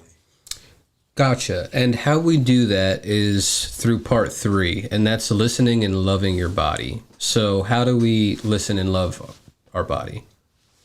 Well, the first thing is you just have to be aware of it. You have to appreciate it. You have to be present of it. Right. As you examine your life, you might start to realize how little you pay attention to your body. I mean, we all do basic grooming, right? And some people go to the gym and do things, but are you really, really in touch with your body? Yeah. When you're feeling sensations, whether it's pleasure or pain, are you really in touch with that?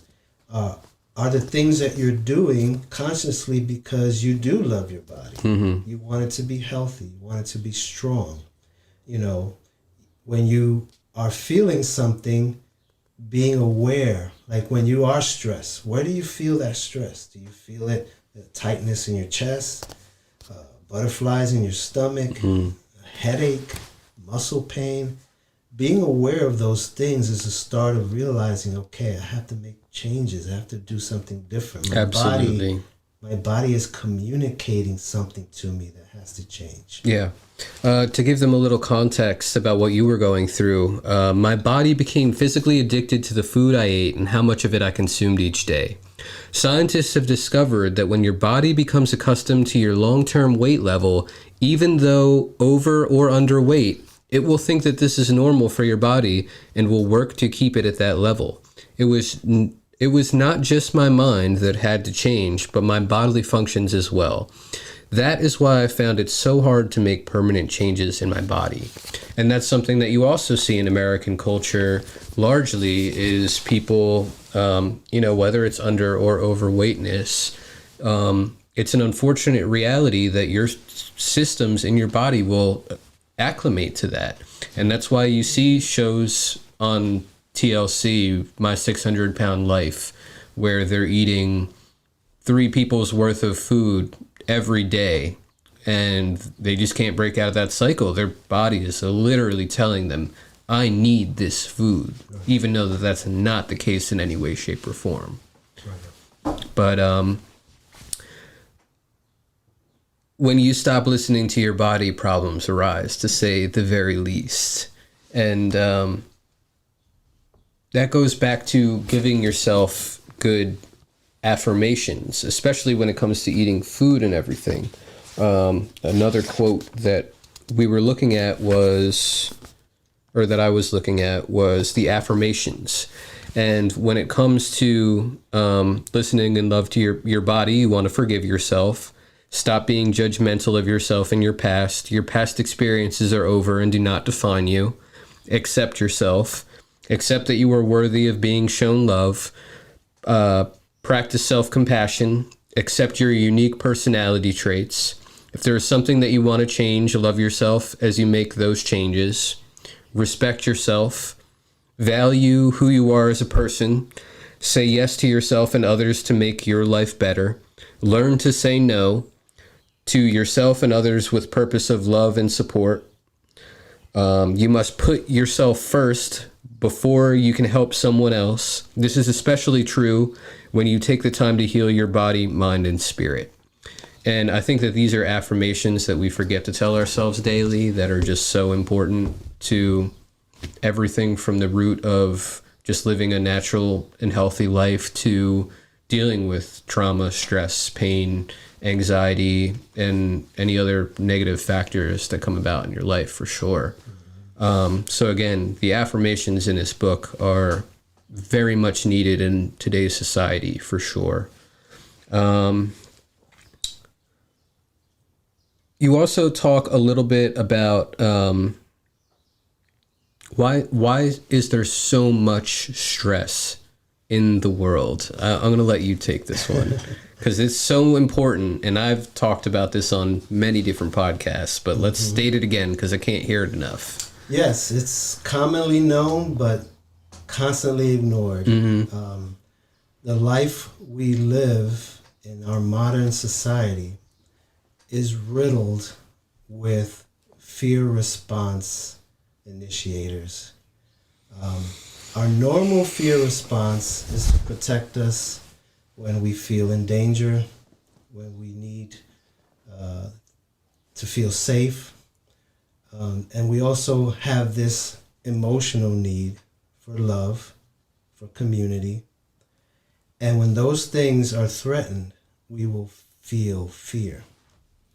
So today, we don't have problems that centuries ago people would have just to survive, whether they would get enough food to eat, whether a neighboring village would come and steal things from them, would wild animals come and attack their families or take their food, constantly wondering if the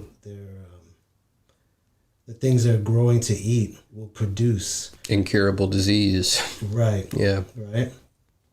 We don't have that, but we still have the pressure of surviving to make ends meet and to live, right? Absolutely. And to make a living, as they say.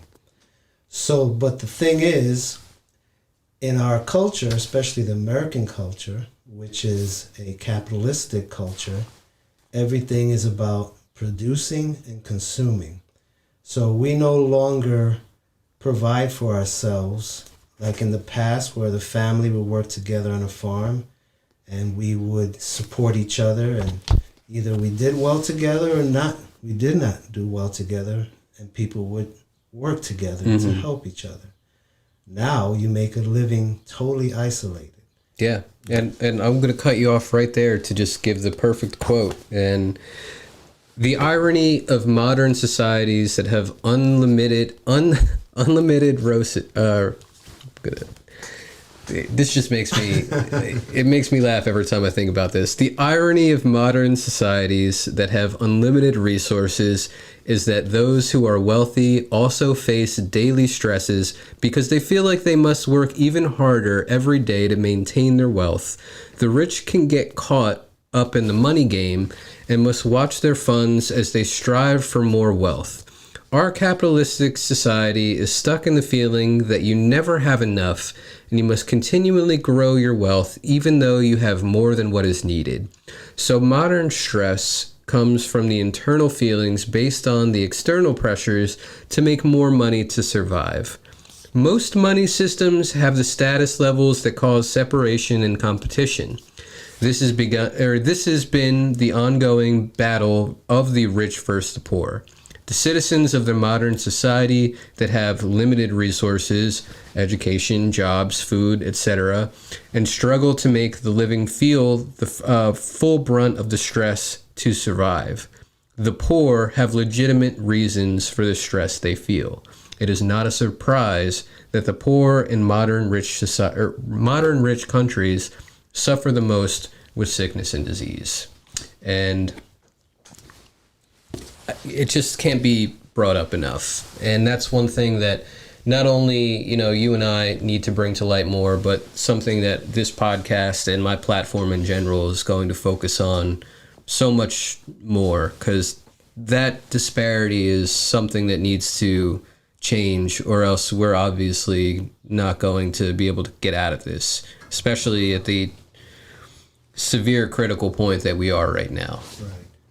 And if you are a person like me that grew up with fear, I also grew up seeing my mother struggle, being on public assistance, working for other people, cleaning houses, barely making ends meet, living check to check. That taught me that making money is really insecure. I learned that, you could never really be rich. I never felt poor, but I could see the difference of people who had and those who didn't have. Yeah. And the people who had didn't look like me. So I just assumed people like me will never have. Yeah. So when you grow up that way, the normal pressures of life are amplified because they trigger you with the feelings that you won't survive. So you have to struggle, and all that means is you're constantly living again in survival mode. So when we want to relieve this stress in our lives, we have two factors that we need to deal with. We can relieve our natural stress, but we also have our unnatural stress. So what's the difference between the two? The difference between the two is, first, you're present to the stress. The natural stress is the normal day-to-day activities and challenges we all face. From, you're getting a flat tire on the road to losing your job. Like, those are real stresses. And now you have to figure out how to recover from that, right? The unnatural stress is the one that is the memory of your past trauma that gets linked with the word stress. So not only are you on the road with a flat tire, the feelings of fear and anxiety from your past get connected. So not only are you stuck on the road, you feel like your life is terrible, everything bad happens to you, you feel sorry for yourself, you feel angry. So you see, all those other negative emotions shouldn't really be tied to that event. Yeah. Getting back to responsibility, the only thing you have to be responsible for at that time is either call AAA, fix the tire yourself. All right, it's a simple task. Yeah. Do you really need all these other negative emotions to come? But do you need to worry about what happened at Thanksgiving last year? Right. But when you're stuck in trauma responses, when you're stuck in a reactive mind, that's what's going to happen. So that's the key to being able to see those differences. When we're fully in it, when our minds are racing and everything we do is an emotional memory and habit, we just can't see clear to that. And it just feels overwhelming. So my hope is when people read the book, they see, okay, like for instance, the body chapter is all about using your body to quiet the mind. And that is what you have to do. Every step of your life is about quieting your mind, monitoring it, and being the one in control of your thoughts. Absolutely. And the next part 4, goes in complete hand in hand with it. The body can heal your mind. And you start to go into the practice, the actual physical practices. So I'm going to go one by one just so that we can cover them all.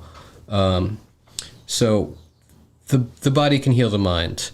The first thing that we can do is deep breathing. So what are some deep breathing exercises? And better yet, why is deep breathing such a beneficial thing for us? And this is found in cultures all throughout the world, indiscriminately, many different styles and practices, but breath work, and especially nowadays, is a huge modern art form and science in many cases. Right.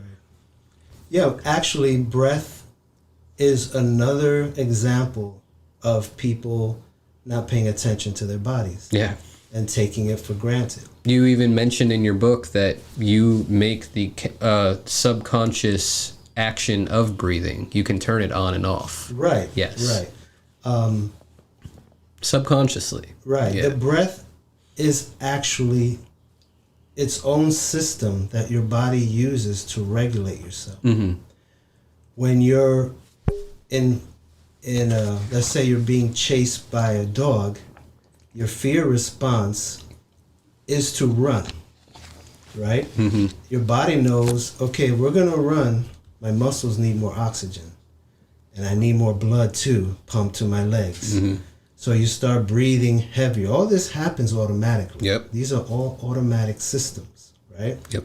So the breath is part of how we react to our everyday life and how we do what we need to do. But the thing about the breath is we can control the breath. We can't stop our hearts, but we can hold our breath. We can't stop our hearts. It's very funny. Joe Rogan has brought a lot of stuff into the light. It's funny, I was reading this section and I was thinking about these yogis throughout history that have had such control over their bodies. And I laughed when he said you can't stop your heart, because I remember this story that Joe had told on his podcast of a gentleman who had such control over his body. Like, scientists were trying to figure out how he was doing these things.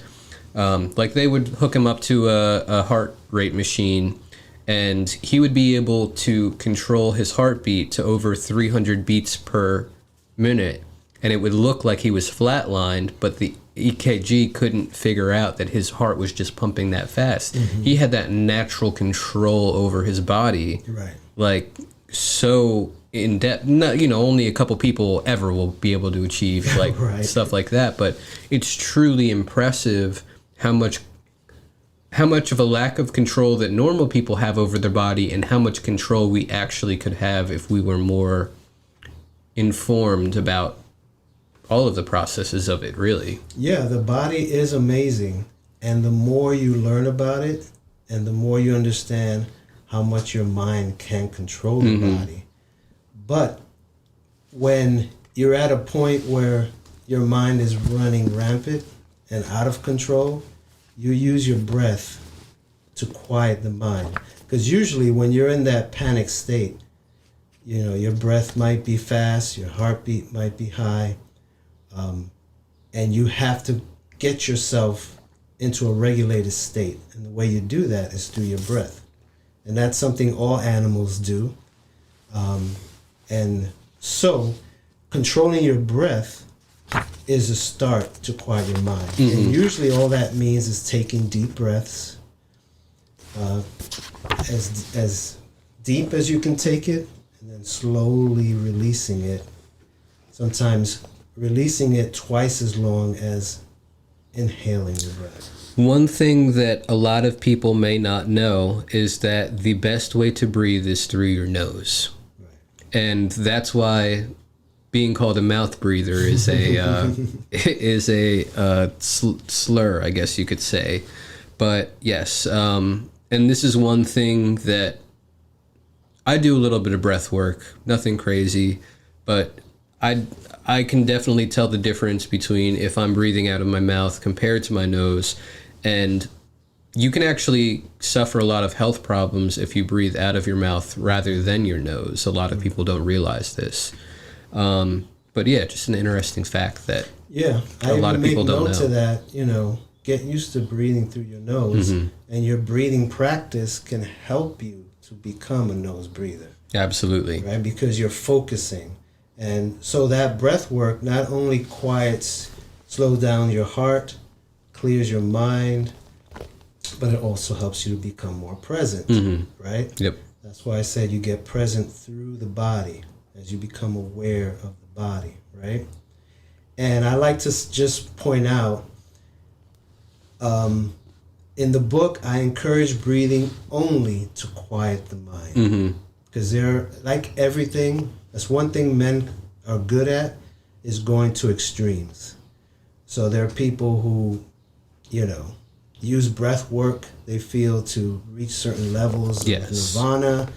That's not what my book is about. It's purely just to quiet the mind, get in touch with the body, so that you can be the master of your mind. And the next section is the same thing, meditation. Right. Don't use it as the end all be all, but use it as a tool that will help you achieve the portions of the goals that it can help. Right. There's a term people use, being mindful. And that's where meditation can come in. To me, meditation is really just pondering. Absolutely, just thinking. Some people like meditation where they're repeating things over and over. I kind of didn't want to go that way. Yeah. Because I want to be in control. And I want to focus on the things I need to change. So part of meditating is setting your intention. Yes. Right? And you can do it sitting down, breathing, or you could do it taking a walk in the park, where you take your time, start your breathing, become aware of your environment, and start thinking about the things that you want to work on, what intentions you want to set for the day. And if you have thoughts that come up that you don't like, you can start examining them. And that's the process of becoming aware and doing the emotional work so you can start making changes. Absolutely. The goal of practical meditation is to teach yourself to be more reflective of your thoughts. When we have a busy mind that we do not monitor, this will bring uncontrolled thoughts and emotions. Meditation will help you to be the master of your mind so that you are aware of your thoughts and can decide what to do with them and the related emotions. And I feel like that's a perfect definition to what meditation should be. I feel like in a lot of senses, people take meditation a little bit too much on the spiritual side. And while, yes, that's definitely a route that you can take it with, I think, especially when you're just looking in the sense of mental and physical wellness, that the way that you look at it is much more practical and realistic, for sure. Right. And one thing you want to be careful of, remember that anything you do repetitively, the mind makes a habit. Yes. And in some things, you don't want it to be habitual. Like, for instance, you don't want to habitually meditate. Because when you have a habit, you do it without thought. So some people might get caught up in every morning for 10 minutes, they meditate in the morning, they say the same things. And to me, that's not really beneficial because you're not becoming aware of your thoughts. So sometimes, and you're not giving yourself intentions either. Right. And you're not allowing your body just to do it out of habit. Brushing your teeth, that's a good habit. A meditation should be done with awareness and with focus, right? So sometimes you might have to change up your meditation. One day you stay home, sit and breathe. Other days you take a walk. Some people like to do yoga. Whatever we like to move your body or sit outside, changing it up and being purposeful in your meditation. Yeah, and I just wanted to talk a little bit about the different types that you talk about in your book. You have mindful meditation that focuses on the breath and the observation of thoughts without judgment. We talk about movement meditation. This is done while you're in motion, yoga, walking, cycling, maybe. Focused meditation, mantra, or transcendental. Focuses on an object, word, sound, or phrase during meditation. Chant, affirmations, candles, flowers, etc. And then there's spiritual meditation, which is linked with a religious practice, getting in touch with God, which is the more spiritual end of everything. So that goes in, or the next section that we go into is body posture. And this is one thing that I talk about a lot because I have a class on business etiquette, and body posture is a huge factor when doing business. So more so in a personalized sense, what could you talk about in body posture for just being a better person? I think the first thing you have to become aware of is your body has a posture for everything positive and everything negative. So when you think about when you're sad, what's your posture? Your head is down. Shrugged, yeah. Your shoulders are down. But when you're happy, you're up, you're alert, your eyes are open, you might smile. See, those are all postures. Mm-hmm. And our body reacts to the posture you perform. Absolutely. So let's say you're walking down the street and somebody smiles at you, and it just automatically makes you smile because you're trying to be friendly. Mm-hmm. And if you're present, you find there's a good emotion that comes out of nowhere. Yeah. So why is that? Because the mind connects the smile with happiness. Yep. So instinctively you smile with no emotion, but then you do feel an emotion. So that shows how connected our minds and bodies are. Mm-hmm. So what the position we take with our bodies, our mind's going to say, oh, he's sad, so let's be sad. Mm. So if in your life, are you always walking around with your head down? Are you always slouched? Do you cross your hands and arms and act like you're afraid or alone or small? Mm-hmm. See, those are body postures that your mind will interpret. Yeah. Versus, standing up straight, looking up, looking people in the eyes when you talk to them. Even like you said, from a business perspective, when you go into a meeting, standing up straight, even if you put your hands, do the Superman pose. Yeah. That we're like programmed to say, I'm strong, right? Yep. And that's why even the yoga poses are so powerful. Yeah, so let's get into that. Okay. The last section of that is yoga. Mm-hmm. So, I've never gotten into it, but I could see myself doing it. And I think I should just take a leap and just go do it.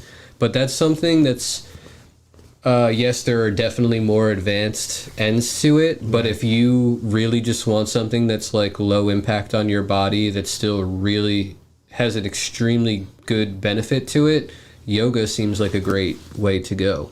Yeah, I think yoga is great for maintaining strength and flexibility. And again, if you look at the poses, they all have a name. They have a purpose. Some of them are warrior pose, and you're standing erect and like you're ready for battle. So those things promote confidence. Mm-hmm. So that's good. But if you think about it, if you're not present when you're doing these things, you're not really going to get the full impact. Yes. And some people just use yoga as exercise. They might feel more, each person has to ask themselves, how am I using this to be more present, to be more reflective in my life, to learn how to heal my traumas? See, this is the point of all of this. Yeah. And again, humans take things to the extreme. So there are people who want to make it a competition or just a way of showing their level of fitness. That's not what I promote, and that's not the way I want to use it. Yeah.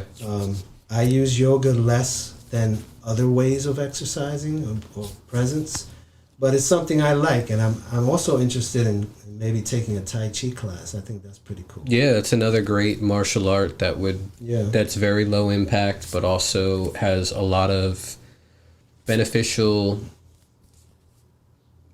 aspects, especially with just like the flow of things. You know, like energy work is a like taboo subject, but I think it's real in a lot of ways people don't understand. Right. We're actually going to be having Lisa Green on. I don't think you've met her yet. She's one of our like original members for the Mercer County Business Network, but she's going to be on. She's an energy worker, so I'll get that lowdown next. But so we have the ways that you can use mind to help, or use your body to help you heal your mind. So how about let's focus back on our body. Exercise. Why is exercise so important? Well, because we're creatures of movement. We've evolved in a way that our bodies become stronger as we use them. And again, our modern society, we're not working the farms anymore and being on our feet all day.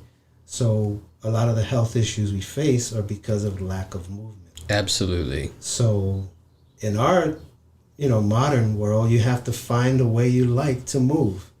And scientists are finding, too, that maintaining muscle density is really important. Absolutely. Especially as you get older. 60s plus. Right. Yeah. So really movement, if you look at the simple way we were raised to live, so to speak, is moving around is part of life. You know, we love work. We're made to work. We like to do things with our hands, and it's a vital part of keeping healthy. It even helps our mental health. Absolutely. And I don't want to go too big on the subject of exercise, as you even state in the book that this is going to be very specific to the person. You don't even go give into guidelines of what they should really be focusing on. Again, seek professional help, whether it be a nutritionist or get a physical from a doctor to start out, to see how you could build on creating positive, healthy systems in your life. But I don't want to spend too much time on it because it is very unique to the person. Kind of And I clearly bring out that walking is the best. Yeah, and walking is it's slept on, to say the very least, and it's just simple. Just go outside, go take a couple walks around the block a couple times a day or something. Like if you work from home, I go walk and get something at the store a couple blocks away just to get out of the house and get my mind off things. But yeah, creating or making sure that exercise in your life, and then creating an exercise plan tailored around your body's mind and spirit's needs and everything. The next part, you go into eating habits. And again, like the whole dietary thing, I don't want to go heavy into because, again, it's very specific to the person. But I did want you to break down macronutrients and micronutrients and just kind of explain to people the balance that they need so that they're getting their proper nutrition. Yeah, this is pretty basic knowledge. You have different types of food, and our body gets different nutritional benefits from those. The micronutrients are the foods that give us the vitamins that we need. And these foods basically is what our body uses to maintain our health every day.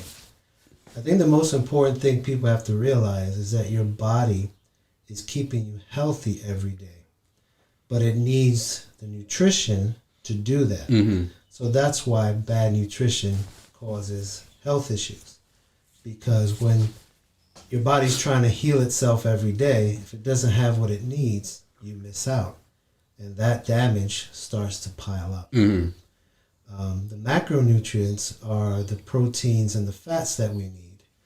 All these foods together work together. In fact, some foods share the same qualities. Some foods are macronutrients and also micronutrients. Some fruits, yeah. Right? So the main point of all this is eating non-processed foods. Yes. Right? The normal foods that are grown in its most raw state, fruit, vegetables, healthy meats, healthy fats, all these things are important for a diet. And depending on your body type, your health needs, you can mix and match all these different types of fruits and vegetables and meats and fats so that your body has what it needs to heal.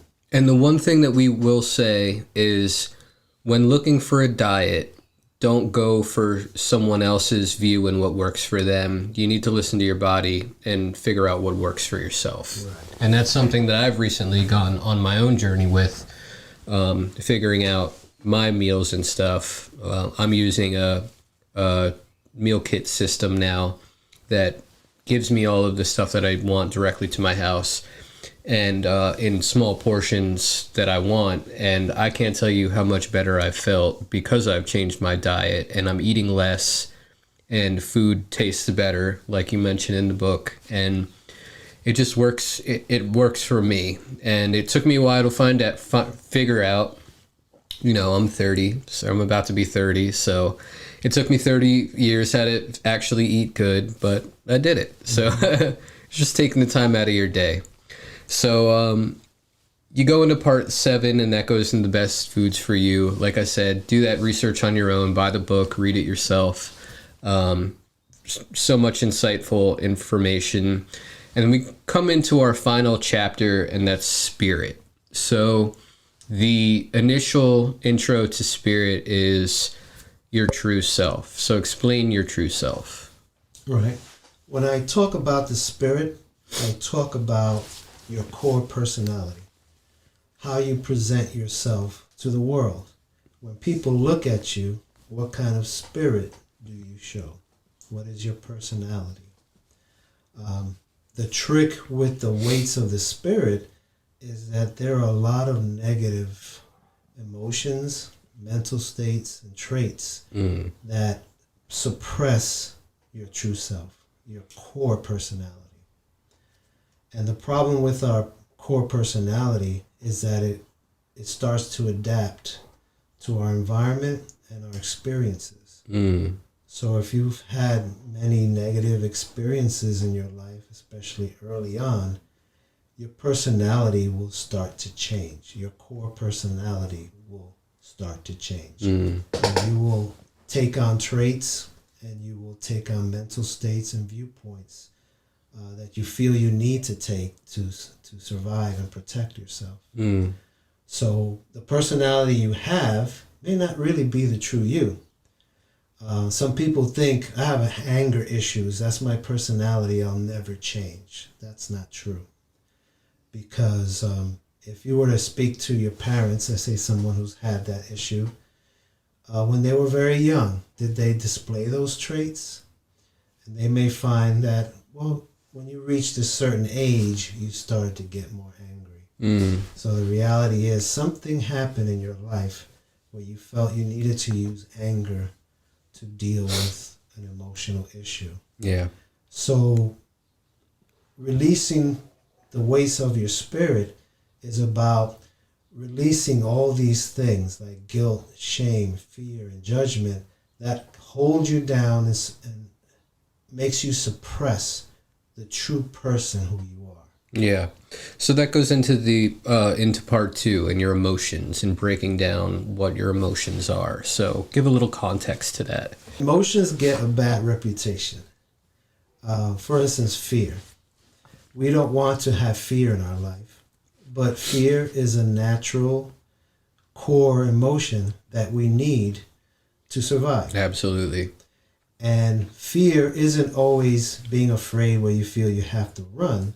Fear could just show itself as anxiety, as maybe a little worry or tension. So the fear is telling you that you have to do something. And that's why we need our emotions. They're telling us we have to take an action. And in our modern world, we don't usually have to run away from a lion or some predator, but we might have to make a decision that's going to have us making choices that might be difficult. Yeah. So we get anxious about it. And that's normal. And the normal cycle of an emotion is it's triggered by either a thought or by a bodily function or response. You feel the emotion, you address the emotion, you take an action, and then you are relieved from that emotion. Yes, and that is the healthy way to go through Right. dealing with emotions. Right. So let's talk a little bit about guilt and shame. So how do you do that same thing with guilt and shame? And can you explain to people the correlation between guilt and shame? And yeah. Yes. Again, that has a very negative connotation, guilt and shame. But it is an emotion, again, an emotion that teaches us we have to take an action. Mm-hmm. It comes from cultural influences where we are taught what's right and wrong, how people should be treated. And if you do not treat yourself or others in the proper way, you'll get judged, you'll get punished, and you might be taken away from the community. Mm-hmm. So guilt and shame is a way of you saying, I'm doing something that's not proper for my community or for myself. And normally you say, well, what do I have to address? Okay, I either have to change my attitude, change an action, ask for forgiveness, and get back to the calm state. Yeah. The problem with, again, trauma is many reactions to trauma cause guilt and shame. Now, shame is the stronger of the two emotions because shame causes embarrassment. Mm. It causes you to feel that you're not a good person, that you're a bad person. You know, guilt is when you do something that's wrong. Shame is you are wrong. You are a bad person. Mm. So shame is heavier, and these kind of negative emotions affect how we react in our world. Now, when we're experiencing trauma young, guilt and shame can be caused by our trauma. And if that gets stuck in your mind or your body, then you will grow up feeling guilty and ashamed of yourself. Yeah. I mean, that's something that another hard-hitting part of your book, because I feel like I've been through cycles of guilt and shame in my own personal life, and that's been one of my biggest setbacks, is getting caught in that vicious cycle and having the life experience that I didn't manage well at all, and it being like one of the biggest downfalls in my life. And I still struggle with it, and it's all wrapped around specifically guilt and shame, and it's hard to break out of. Right. Yeah. And it's this, and the formula is the same. Whatever you experience that caused that guilt and shame, that means you lost something. Mm-hmm. There was a loss there. Absolutely, yeah. So you have to mourn that loss, and you have to retrain your mind on how you react to those memories. So instead of reacting with guilt and shame, you now react with love and compassion. Going back to how institutions kind of weaponize this against us, you point out guilt and shame have also been used to control people. Governments and man-made organizations may use guilt and shame to influence compliance and its rules and regulations. Parents have also used guilt and shame to get their children to follow their rules and keep order.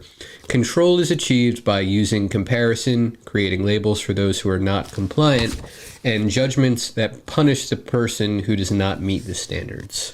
And God, I can think of so many contexts of that for the government, church, school, family. Mm-hmm. Yeah, it's just such a prevalent thing. Yes, it's really sad. And in the book, I say I hate to bring this dark side. This is like the dark side of humanity, because not every business, not every family, not every religion does this. But you see the common thread. Very much so. So imagine a small child who's made to feel unloved, who's called stupid, who is always told it's your fault. Mm. They grow up feeling guilty and ashamed of who they are. And you make a very deep point you use the context of when a new birth happens, you don't immediately tell that child you don't deserve love. You give them love because every human being deserves love and compassion and to be safe. And when you're first born and you're completely defenseless, there's no reason that you should be hating that child at all. You need to give it love. Mm-hmm. And that's another important thing that I don't think people really realize at the end of the day. That's should be a narrative in everyone's life. Yeah. And when you examine yourself and you're trying to forgive yourself and show compassion, part of that is looking at yourself like that child. Mm-hmm. You're still a human being that deserves love, and you have potential. And living a life of fear and guilt and shame stifles that potential. Absolutely. So the way you show love to yourself is by forgiving yourself and allowing yourself the room to make those changes. Excuse me. Absolutely. And so that goes to the last part that we're going to talk about, and this kind of wraps up your book, and that's judgment. So what are positive ways that we judge?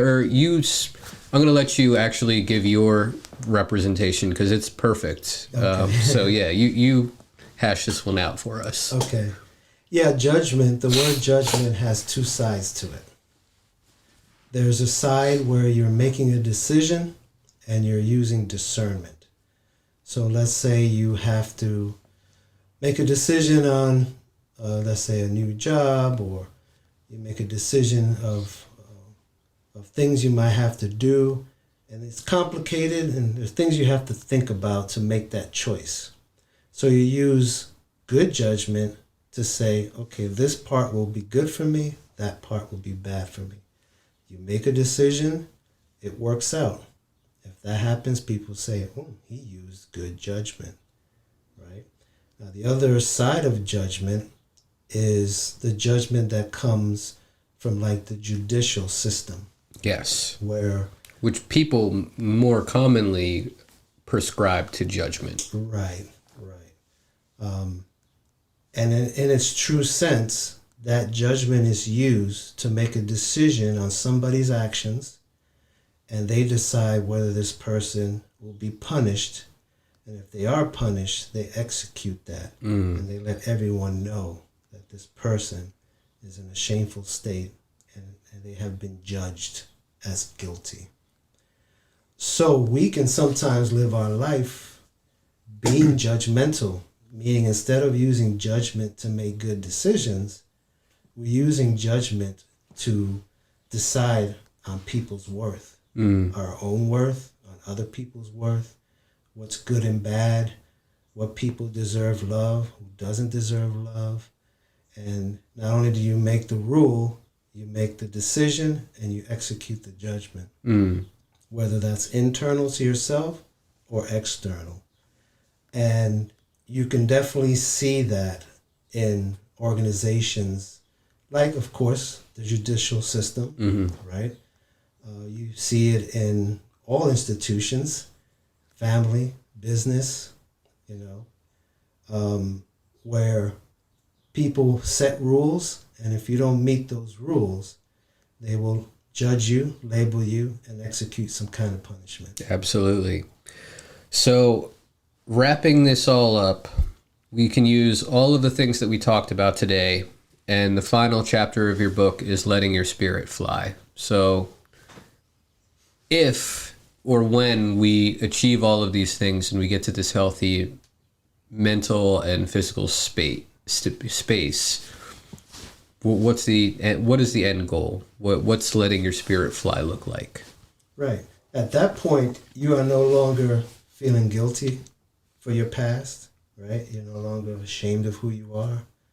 You don't let fear rule your life, and you don't use judgment against yourself or others. When you do those things, you're not afraid to be yourself. You let your qualities out because you don't judge yourself, or you don't worry about other people. And you show yourself true self-love.